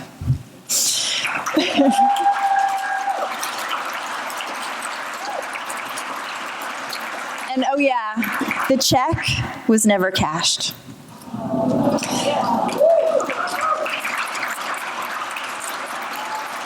And about a month later, Katie Cleary of Peace for Animals and I walked out this bull slated for slaughter and into the loving care of Julia Orr and Jameson Ranch in Napa. His Holiness, the Dalai Lama, said, "It is not enough to be compassionate, we must act. And act we know how to do. If we can drown out the animal abusers' voices, we must. If we can occupy slaughterhouses, we should occupy. If we can rescue animals from certain death, we must rescue. If we can bear witness to their pain, we must bear witness and tell their stories. If there is a closed door, we must break it down. And breaking down these doors this year, we have done. Groups like DXE and other animal rights groups have been making the news and praying with their legs. Saba Live Poultry, an Oakland slaughterhouse, was occupied by more than 200 activists. 23 activists were arrested and charged with trespassing, filming abuses, and walking out at least 3 animals, a rabbit, a quail, and a lamb. 6 activists were charged with felony criminal charges of burglary and theft when they entered a farm in Moroni, Utah that supplies turkeys to Norbest. They released a video showing what really happens in slaughterhouses and walked out a turkey. 5 animal rights activists walked 2 piglets out of Smithfield Foods hog farm in Utah last year. They were charged by the state with felony burglary, rioting, and a pattern of unlawful activity. Hundreds of activists marched to an industrial shed housing chickens in Petaluma, California, that is owned by Sunrise Farms. Activists walked out 37 chickens. Police arrested 39 activists for trespassing. 2 animal rights activists disrupted the Utah governor's Thanksgiving pardoning of a turkey. And teenager Zoey Rosenberg, get it? Yeah. Zoey Rosenberg chained herself inside a slaughter pen at a meat processing plant and refused to leave until Cal Poly allowed her to take with her a slaughter-slated cow. She didn't get the cow, but she did get from the university police to arrest her on suspicion of criminal trespass and resisting arrest. But her story became national news. Activists are globally flexing our muscles and hitting the animal abusers at governor's Thanksgiving pardoning of a turkey. And teenager Zoey Rosenberg, get it? Yeah. Zoey Rosenberg chained herself inside a slaughter pen at a meat processing plant and refused to leave until Cal Poly allowed her to take with her a slaughter-slated cow. She didn't get the cow, but she did get from the university police to arrest her on suspicion of criminal trespass and resisting arrest. But her story became national news. Activists are globally flexing our muscles and hitting the animal abusers at every angle. And one of our favorite ways is the vegan takeover of the financial sector. Here is just a small sampling from recent news outlets. Impossible Foods closed a $75 million investment round led by Singapore-based investment firm Temasek. Funders also include Bill Gates, making the 3rd time that the billionaire invested in Impossible Foods. C. Tyson Foods launched a $150 million venture capital fund to invest in meatless meat called Tyson New Ventures. The vegan mafia is a nickname of a group of very powerful and very wealthy investors who are also putting their money into companies such as Beyond Meat, Impossible Foods, and Pembient, which bioengineers wildlife products in a lab like rhino horns and elephant ivory. Plant-based was the buzzword on the floor at the Natural Products Expo East, showing this past year, according to the food and beverage industry's practice, this segment was worth, $3.1 billion in sales. Even internationally, the takeover is strong. Japanese pharmaceutical company Asuka acquired 100% of Canada's dairy alternative food company Daiya Foods for $324 million in July. And Miyoko's Kitchen accepted $6 million investment from JMK Consumer Growth Partners.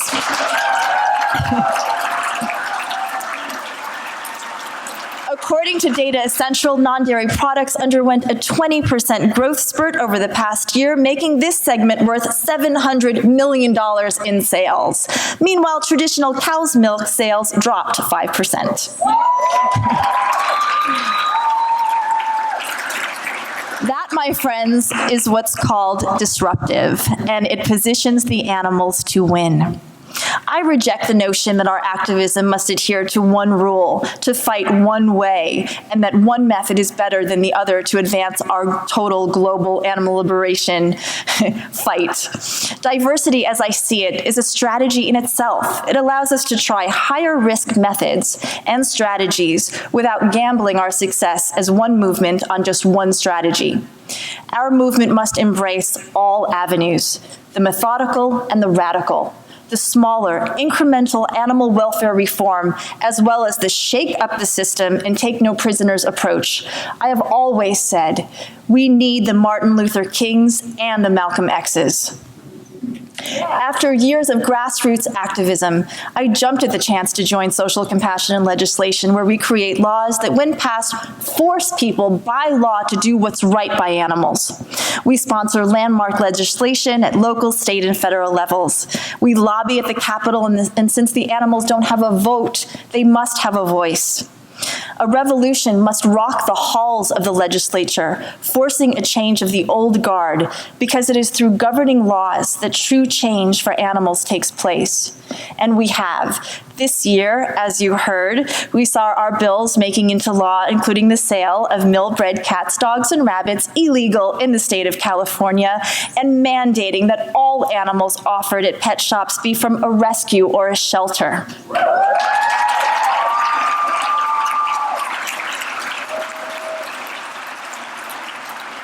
And just 2 days ago, our cosmetic testing bill graduated one step closer to the governor's desk, that if passed will make the sale of cosmetics tested on animals illegal throughout the state of California.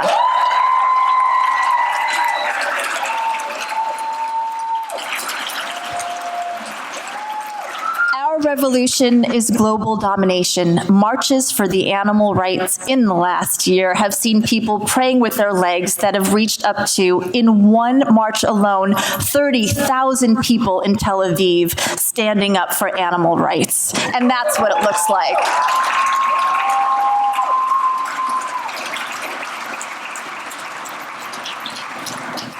Animals have gathered in force this past year to stand up and have their voices heard. We must enlist other social justice movement activists to join in our fight. It is not uncommon to see vegans participating at other social justice marches and fighting for causes that aim to combat inequality in its many forms. Here I am after we see all of this. So many amazing marches happened this past year. Wow. That's me with my little vegan feminist sign at the March on Washington. Our history has shown us that when causes and supporters unite, the rewards are substantial. When we think of the suffragist movement, for example, we think of female activists, but men were strong allies. Straight allies have helped the LGBT community forge ahead, and what the majority of modern-day feminists oddly dismiss is how entangled the suffrage movement was with the first organized attempts at anti-vivisection rallies.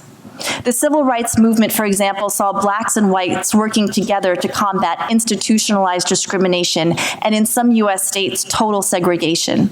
So passionate were these ties that lives were lost. Just like Viola Lueda, who was a white wife and mother. The KKK, while shuttling down fellow activists from a historic march, shot her to death in her car. Gloria Steinem said, "In spite of the responsibility of 5 kids and not being black, she empathized. And empathy is the most revolutionary emotion." So that is what we need to do. We need to tell the animal stories. We need to show the pictures and the videos.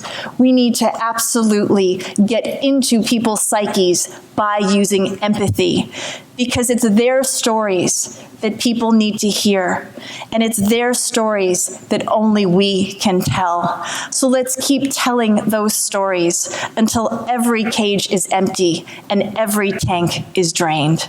Thank you.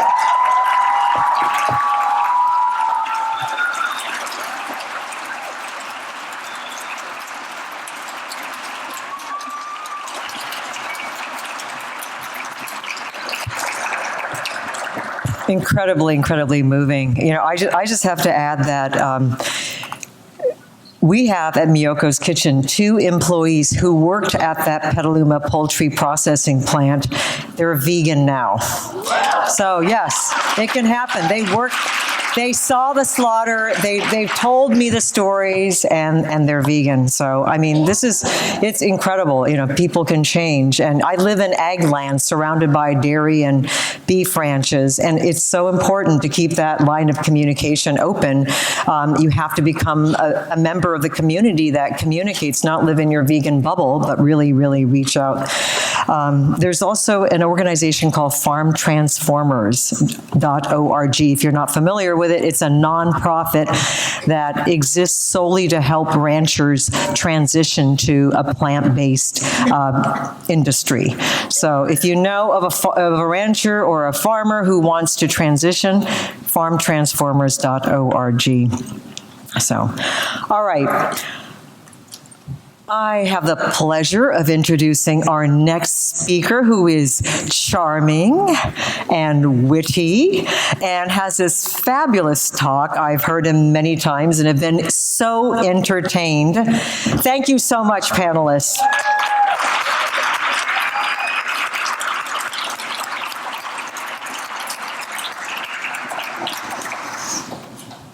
I think many of you are familiar with him. He's not only extremely educational, but extremely entertaining. Dr. Milton Mills, MD, graduated Stanford University, yes, and has been specializing in internal medicine and the relationship between nutrition and chronic diseases for more than 25 years. In addition to his medical practice, he serves as Associate Director of Preventive Medicine for the Physicians Committee for Responsible Medicine, PCRM, a North American group of medical doctors and nutritionists promoting improving healthcare, plant-based nutrition, and higher standards in medical research, including alternatives to animal research. As an African-American physician focusing on preventative medicine, Dr. Mills has delved into some of the environmental and societal influences affecting the health of African Americans and other racial ethnic minorities. Dr. Mills has lectured and given research seminars across the United States and internationally on the negative impacts of meat and dairy consumption on human health. His papers on racial biases in U.S. dietary guidelines have appeared in the Journal of the National Medical Association. Will you please welcome Dr. Milton Mills?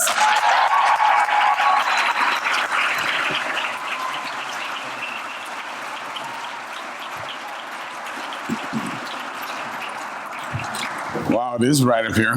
But thank you guys for that very nice welcome. I have been asked to talk to you about the health benefits of being plant-based. But before I get started with that, you know, there was a little question out on the internet posed by people who I guess, seem to think that you always have to, that there's always a reason to eat an animal. And it went something like, well, if you were on a desert island and there was just you and a pig, what would you do? My response was, I'd follow the pig around, see what he ate, and ate the same thing.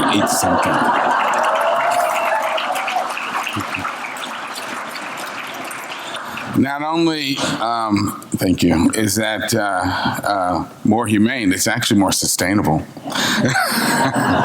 All right, so let's go ahead and get started. The title of this very, very abridged talk tonight is Are Humans Designed to Eat Meat? And I will tell you that you can find a longer version on YouTube. You just go to YouTube and punch in Dr. Milton Mills and it'll come up. I like to start all my talks off with a quote from the Bible. This is from the book of Genesis. It says, "You shall eat the plants of the field."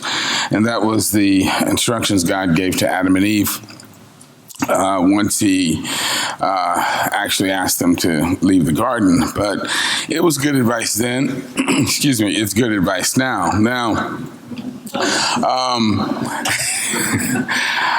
I also want to touch on this question of dominion, because people often try to, just like our administration has, in a horrifically disgusting fashion, attempted to misconstrue and misuse the Bible to justify some of the most horrific and inhumane practices when it comes to dealing with migrants, families, and children. People often do the same thing when they try to justify the way they treat the other creatures we share this planet with. And they say, well, God gave us dominion over the animals, and therefore we can do whatever we want. Well, the Bible also says that God gave Jesus dominion over all of us after he rose from the tomb, but he didn't start eating us. So, that word dominion, or that was translated as dominion, is a word that suggests that we are supposed to protect, care, and nurture. It's very interesting when you go back and you actually read what is written in the Bible, because I was, earlier this year, I was invited up to Rochester, New York, to do some talks on what the Bible has to say about plant-based eating and animal rights. And so I started rereading Genesis, which I had read multiple times, and something jumped out at me that had never really just appeared to me in so clearly. In chapter 2 of Genesis, God is talking amongst themselves, and they said, after they create Adam, they said, "It is not good that the man should be alone." And what did he do next? Did he create Eve? No. He brought the animals to Adam so that he could give them names. The first companions for humans were not another human, it was the other animals we share this planet with. And the act of giving these animals names recognized their personhood, their right to just the fact that they were living sentient beings, because you don't name things that don't have a mind of their own, despite what some guys do. All right. I had to throw that in, I'm sorry. All right, let's go ahead and get started. I got to rush through this. So, why is this important? It's important because there are many, many, many reasons for being vegan. We know that there are obviously the animal issues, the fact that other animals have a right to their lives, they have a right to live unmolested and unabused. We know that, being vegan is better for the planet. You have a much smaller footprint on the planet. You use fewer resources. You you have a more green existence. We know that veganism is tied up very closely with issues of women's rights, and I had, again, my eyes opened about this last couple of years at Vegetarian Summerfest, which is a conference that happens every summer, and if you guys haven't been there, I'd encourage you to do that. It's an amazing conference. But there was a speaker who did a very, very powerful presentation on the fact that much of our animal exploitation involves the exploitation of females for their reproductive abilities. So that was a very eye-opening experience. But I think the design question is important because what it does is, in my mind, it gives added moral authority to our argument. Because all of you, like me, were probably taught as you were growing, unless you had enlightened vegan parents, that human beings are omnivores. That we, by design, by nature, are supposed to live on a combination of animal and plant foods. And if that were true, then yes, that still doesn't mean that we have to do that, since we do have vegan options. But I'm here to tell you that it's not true. That human beings are not omnivores, that we are strict herbivores, and that can be shown by looking at the design of mammalian carnivores, mammalian herbivores, and in humans, and it will be very clear where we fall on that spectrum. And once people understand that, once they understand that we actually are herbivores, it makes all of the horrific things that we are doing to the planets, other creatures, and to the planet itself absolutely unsupportable. And so that's my goal in life, is to help people understand, for all of the reasons, health, animal rights, environment, that we should be what we are truly designed to be, and that is plant eaters.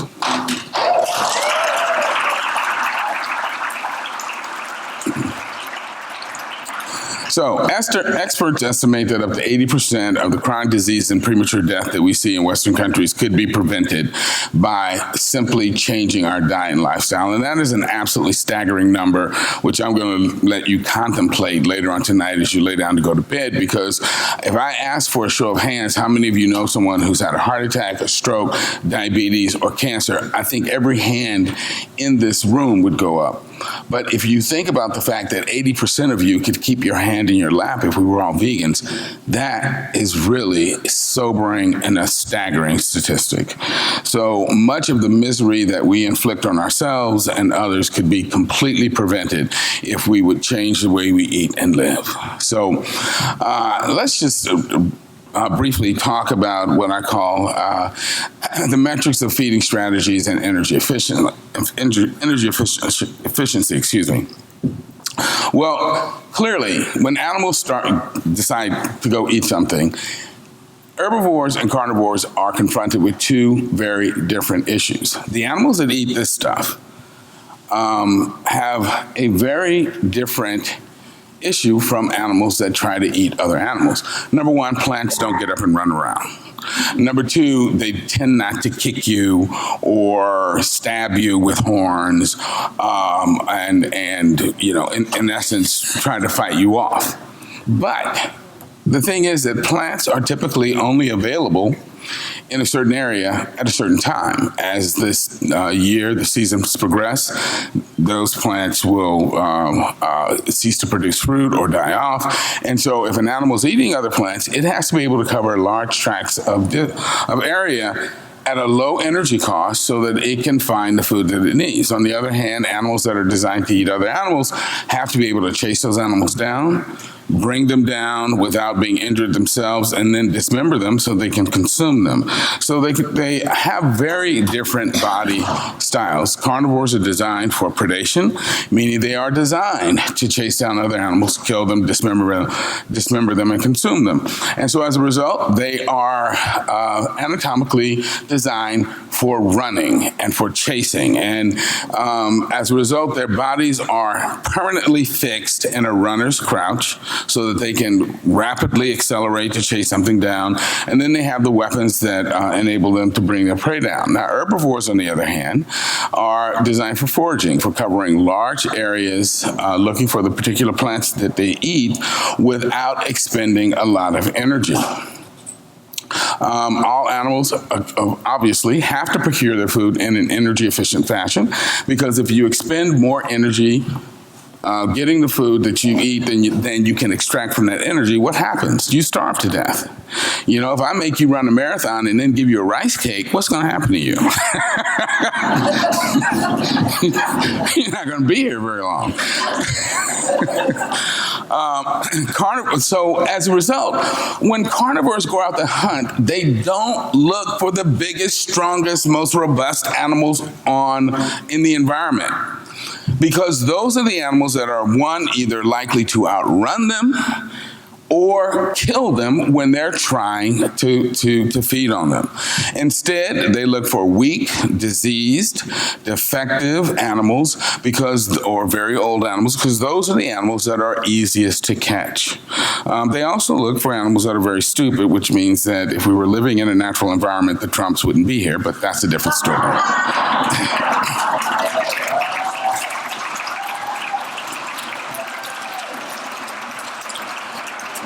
Now, your herbivores have exactly the opposite mindset.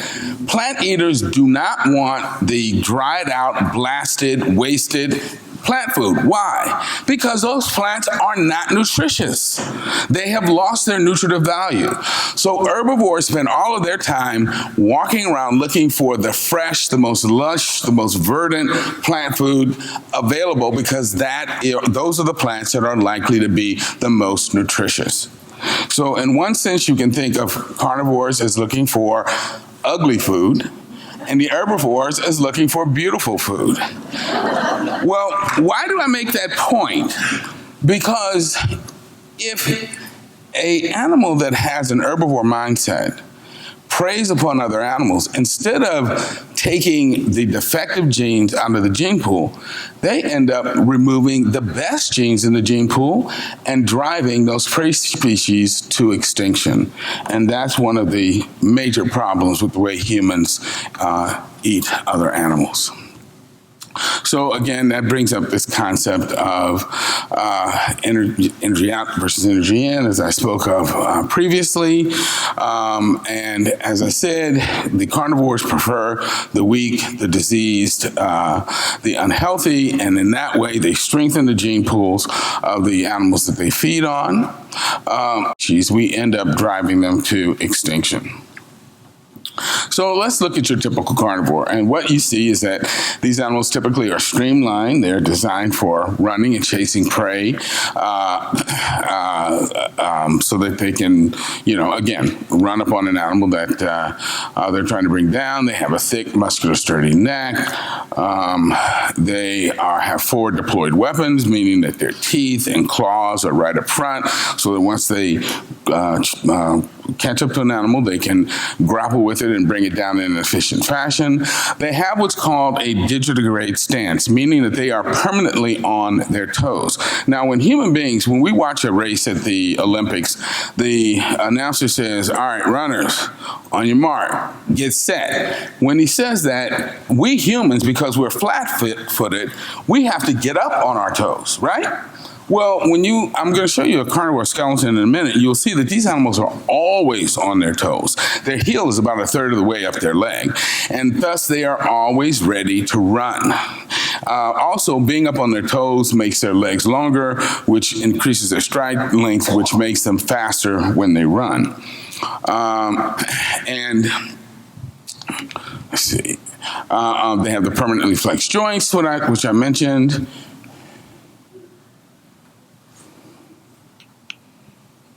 And but that means that they have to use muscle energy to resist gravity.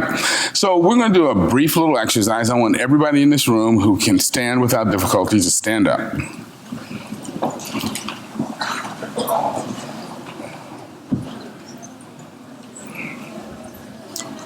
All right, everybody on their feet, right? Is anybody having extreme difficulty just standing here right now? No. All right. So this is what I want you to do. I want you to crouch down like you're about to run and stay there. Come on. All right, what are you starting to feel? You're starting to feel that burning in your muscles, right? You can all have a seat.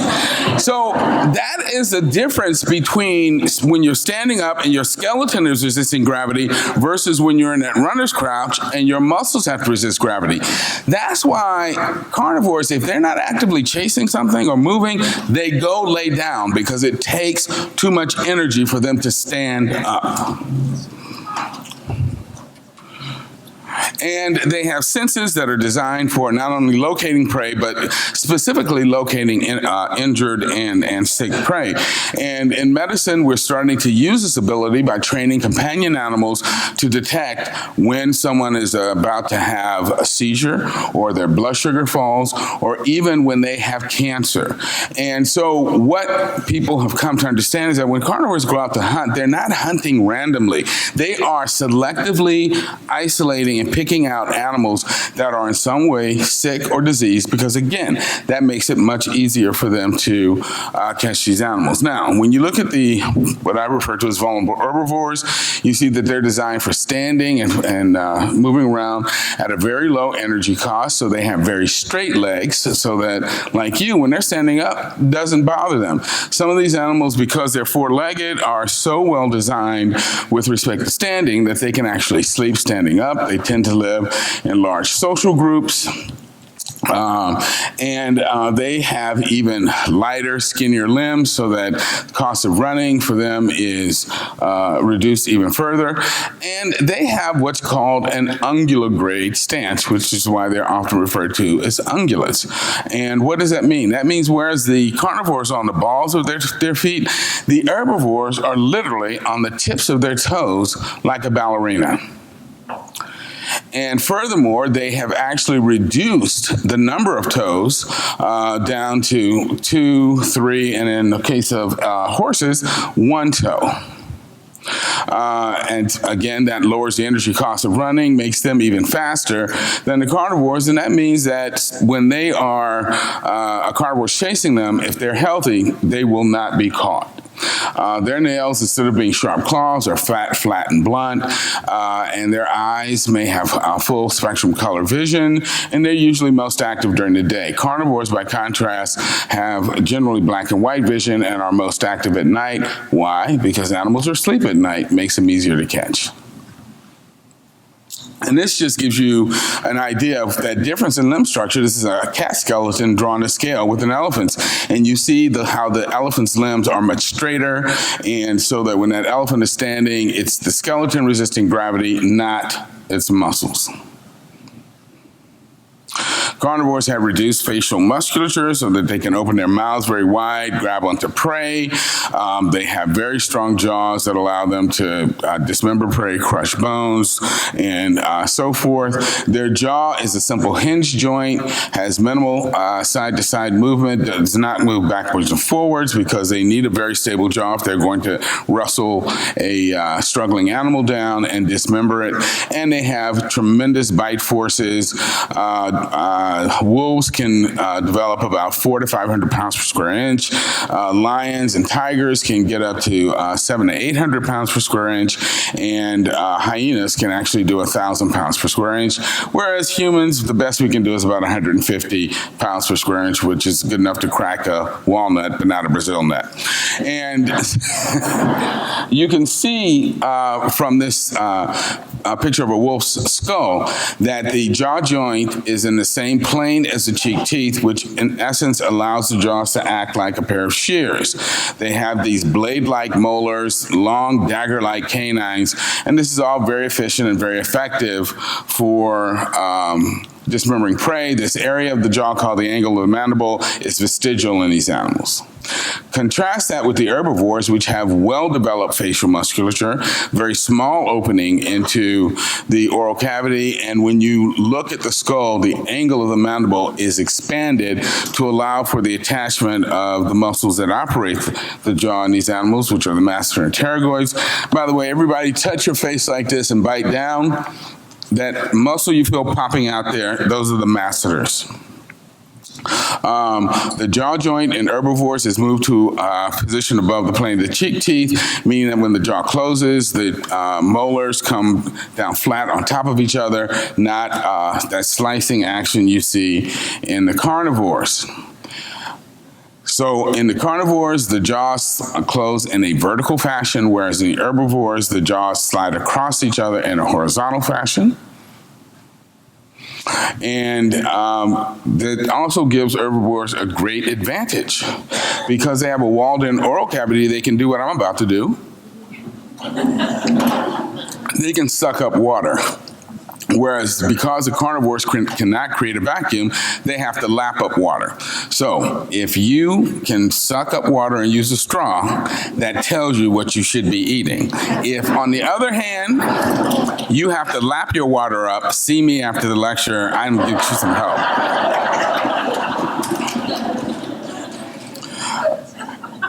So when it comes to the food that they actually ingest, they ingest very different types of food. Animal tissue has a cell membrane around each cell that's made up of fatty molecules. Inside the cell are proteins and some fluid and some fat, but there's absolutely no fiber. And that means that when it comes to digesting animal tissue, it's a very easy thing to do. So carnivores tend to have very short, simple digestive tracts. But the key feature of their digestive tract is the fact that they have gigantic stomachs and very short small intestines. The small intestine in a carnivore is about 3 to 4 times the body length, but the stomach is so huge it can hold 30% of the animal's body weight. Why is that important? It's important because in the wild, carnivores typically eat once every 7 to 10 days because hunting is very inefficient. Most of the time they go out to hunt, they don't catch what they're chasing. As a result, when they finally do get a hold of some food, they have to be able to eat a huge quantity of food that will allow them to recover all of the energy they wasted chasing things that they didn't catch and still have enough left over to last them until they're able to make another kill.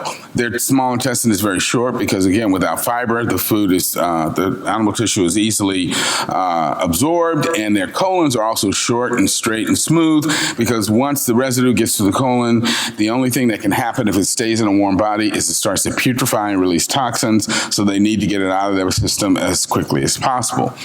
Herbivores confront their very different issues. Plants don't have bones. As a result, they use insoluble fibers to stiffen and protect their tissues. And that means that every plant cell has a cell wall in addition to a cell membrane. That cell wall is made up of cellulose, indigestible plant fiber. And that's why you have 2 different schemes for digesting plant foods. The ruminants, like cows, antelope, and animals that eat a very high fiber diet. I'm just going to tell you guys, I'm going to run just a little bit long. I hope you don't mind. I'm not going to keep you here all night, I promise. So for animals like cows and antelope that eat, mainly fibrous plant foods like hay, grass, and so forth, no mammal makes an enzyme that will break apart cellulose, but bacteria do. So what these animals have in their first stomach is a soup of bacteria and protozoa that release these cellulose-digesting enzymes. The cow comes along, scoops up a stomach full of grass, swallows it, lets it soak up those bacterial enzymes, and then brings it back up and chews it so it can mix the grass and hay with the bacterial enzymes so that process of digestion can take place. In other herbivores that eat food that has a lot of intrinsic nutrient value, like fruits, tubers, nuts, and so forth, these animals use a simple stomach where they liquefy the meal, extract the readily available nutrients, and send the leftover fiber into the colon to be broken down by the bacteria in the colon. And this is a system you find in horses, rabbits, and other primates. And so if someone says to you, well, if I'm supposed to be a vegetarian, how come I don't have 4 stomachs? Tell them, because you're not supposed to be eating hay, you fool. You're supposed to be eating, seeds and grains and nuts and tubers. It's, education is really important. But so what you see in herbivores so carnivores, you can think of them as being intermittent feeders. They'll eat today, they won't eat for another week or more. Herbivores, on the other hand, are batch feeders, meaning that herbivores have to eat multiple times every single day just to get enough energy to last them one day. So they have a much smaller stomach, but a much, much longer small intestine. So the small intestine in herbivores tends to be 10 to 12 times body length. And then they also have a much longer colon because, again, fiber can be digested by, the leftover fiber can be digested by the bacteria in the colon so they can extract additional energy from it. And this is just kind of schematic showing the difference. In the carnivore, the colon is straight, smooth, no pouches. In the herbivores, it has this characteristic pouched appearance because that increases the capacity and allows them to, as I said, do all those wonderful things with their bacteria. And so let's look at us. Well, right away, you see that our teeth look very different from the teeth of that wolf that I showed you a minute ago. Our incisors are flat and spade-like, useful for cropping off food. And just a word about the canines, because we've always heard from people. I mean, the first thing they ask you is, where do you get your protein? And then once you put that argument to bed, then they say, well, if I'm not supposed to eat meat, why do I have these canines? Like, you can't rip open anything other than an envelope with those canines, okay? I'll put you in a pen with a full-grown bull. You take him down with your canines, I will allow you to eat meat. It's not going to happen. The canines in humans have become small and rounded and reshaped to act as accessory incisors. And I was actually speaking to this vegan dentist who also told me that the roots on the canine teeth are much longer than they are on the other teeth. And in humans, the canine teeth actually stabilize our entire dental platform because of the rotary action of our chewing. So again, it's a beautiful system when it works the way it's supposed to. And so when you look here, you see that in humans, the jaw joint, like in all herbivores, has moved to a position above the plane of the cheek teeth. And instead of having blade-like molars, we have flattened nodular molars. The angle of the mandible is expanded, and like other herbivores, we have enzymes in our saliva that break down carbohydrate. This is just a comparison of the different jaw structures to make it crystal clear whose jaws ours are like and what we should be eating. And the other thing I want you to notice is that horses also have very small canines, but they don't go around trying to eat other animals.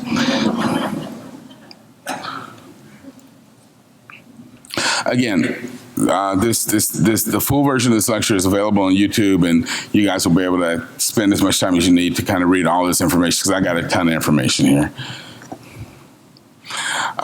Human facial muscles, well-developed facial muscles, small opening into the oral cavity, again, allows us to chew our food thoroughly, create a vacuum. And I know most people think our lips are designed for kissing other humans. They're actually designed for helping to move food into your mouth. And if you've ever eaten spaghetti, you know exactly what I mean. Kissing is a fringe benefit. Human esophagus is the tube that leads from the mouth to the stomach. In carnivores, it's very stretchy, wide, distensible. It allows them to swallow huge hunks of, because carnivores don't chew their food. That's the other important thing to point out to you. They don't chew. They just slice off a hunk of flesh and swallow it.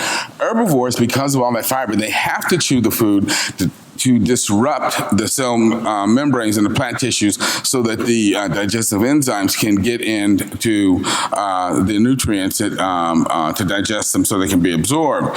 And in humans, we have a narrow esophagus that's designed to handle a very small ball of thoroughly chewed food. And in fact, if you read the ear, nose, and throat literature, 90% of the people who choke to death every year choke to death on meat. And hot dogs are the #1 culprit.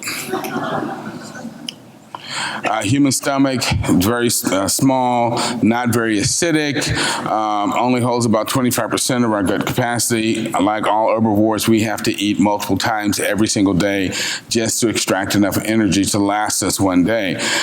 In the carnivores, when they have food in their stomach, the pH of their stomach is less than 1, meaning it's strong enough to dissolve bones, hooves, and even metal. Whereas with herbivores like us, when we have food in the stomach, the pH is around 4 or 5, which is strong enough to kill most bacteria, but it won't dissolve much of anything. Now, the human small intestine is typically 30 to 35 feet in length. So if I have a 6-foot man, his small intestine is going to be about 32 to 35 feet long, but I'm going to round this down just to make things simple so we can do some math, because I know a lot of us are not real good with math. So let's say I have a 6-foot man and he's got a 30-foot small intestine. Now you remember, I said the small intestine in herbivores was 10 to 12 times body length, right? So if I got a guy that's 6 feet tall and his colon is 30 feet in length, does that mean that his colon meets those proportions that I described earlier? I mean, his small intestine, rather. You know it's a trick question, right? The answer is yes. Why? Because body length is not measured head to toe, it's measured head to tailbone. And the torso length in humans is 2.5 to 3 feet. So again, we have the classic dimensions of a typical herbivore.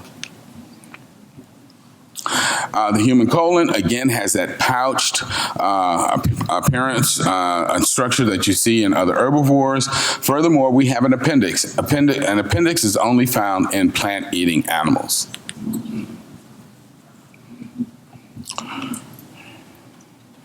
And the surface area of the colon is further enhanced by the structure. It has all of these crypts where the bacteria can get into and do all the fun things that they do. And they do a lot of great things for us when we have the right microbiome and the right bacteria in the colon. They create short-chain fatty acids and do a lot of other things that help improve our health. We'll touch on some of those very briefly. They activate phytoestrogens and lignans. So the action of the good bacteria on these phytoestrogens and lignans makes them more bioavailable to us. And studies have shown that breast cancer risk is reduced by at least 22% in women who eat foods with the most lignans.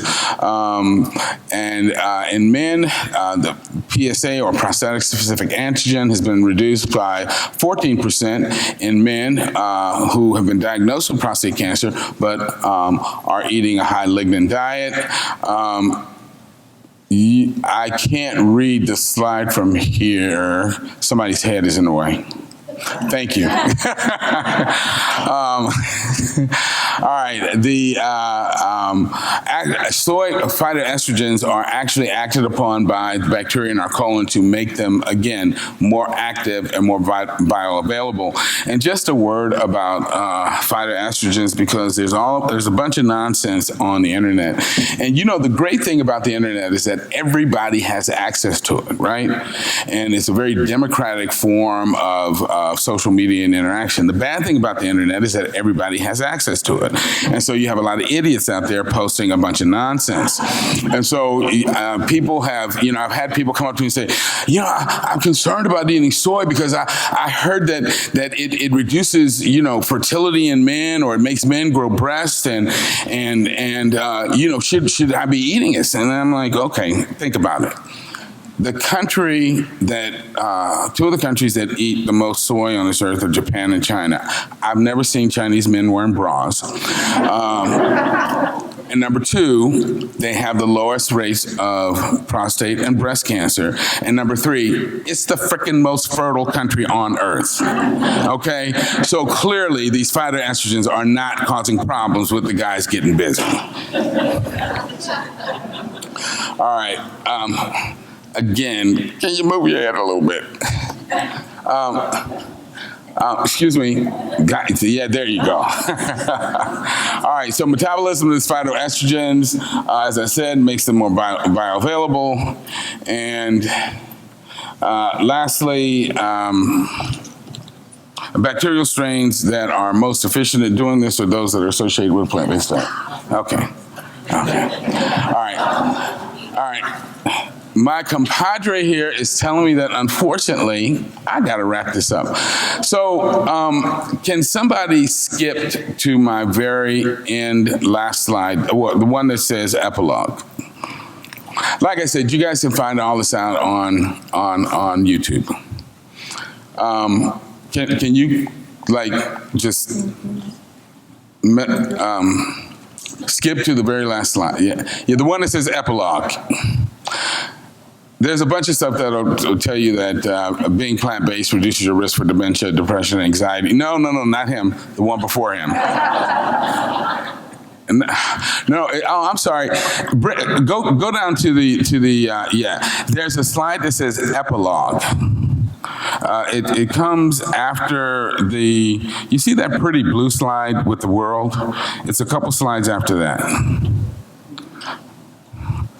Second row, about the middle. Second row from the end and about the middle. This is why I need my own computer up here. But anyway, second row from the bottom, about the middle. It says, there. Okay, you know what? Just... All right. You can do it. You don't need. Yeah.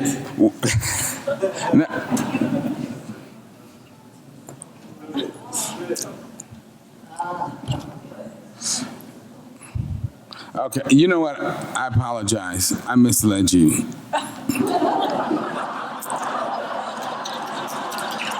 No.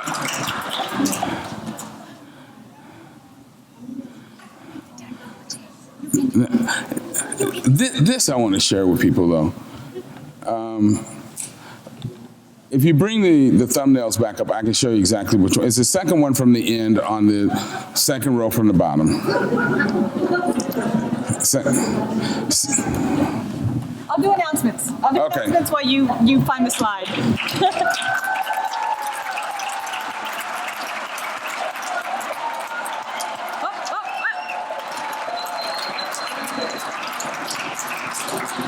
That's it. All right. Okay.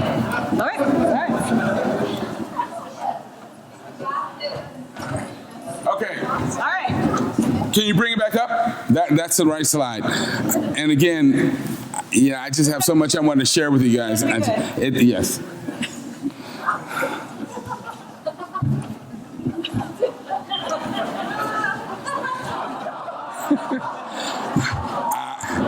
I don't see anything.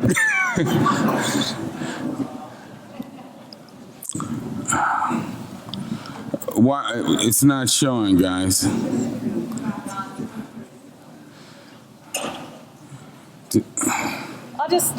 So if this is our biggest problem, which it will not be, I would love for it to be. We had a conference one year where the entree didn't show up for the banquet in time. And we found this out. The banquet's on Saturday night, so a plug if you haven't already gotten your award banquet, Saturday night award banquet ticket, that you'd want to do that. We do have all the entrees on hand, but it didn't show up one year. So that's kind of where I measure all the conferences now in terms of mishaps. So it's not a matter of if, but how many. And so obviously we got a late start tonight, and you all were very patient. And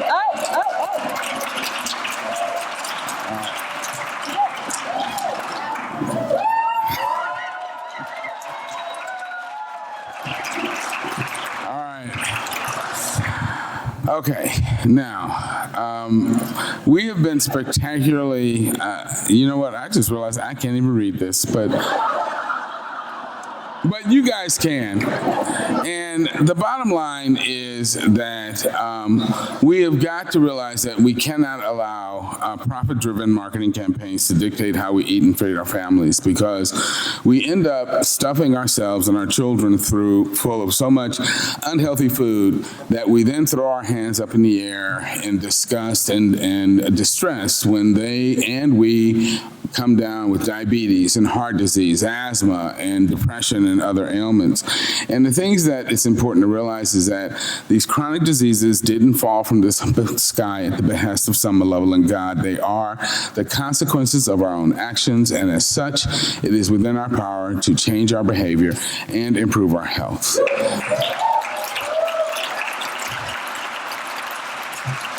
And the most important thing that I want you guys to know and share with your family and friends is because we've all heard from people, oh, I can't live without. Everything we think we like, someone taught us to like. Nobody asked for fried chicken, a pork chop, or ice cream in the delivery room.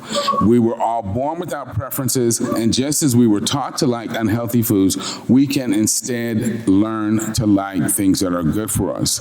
Now, I will ask, how many people of you are in a relationship? Okay, how many of you are in a relationship with the very first person you fell in love with? Nobody. And there was a time when you felt that you could not breathe without looking at that person. Well, just like you fell in love with someone else, you can fall in love with a different diet.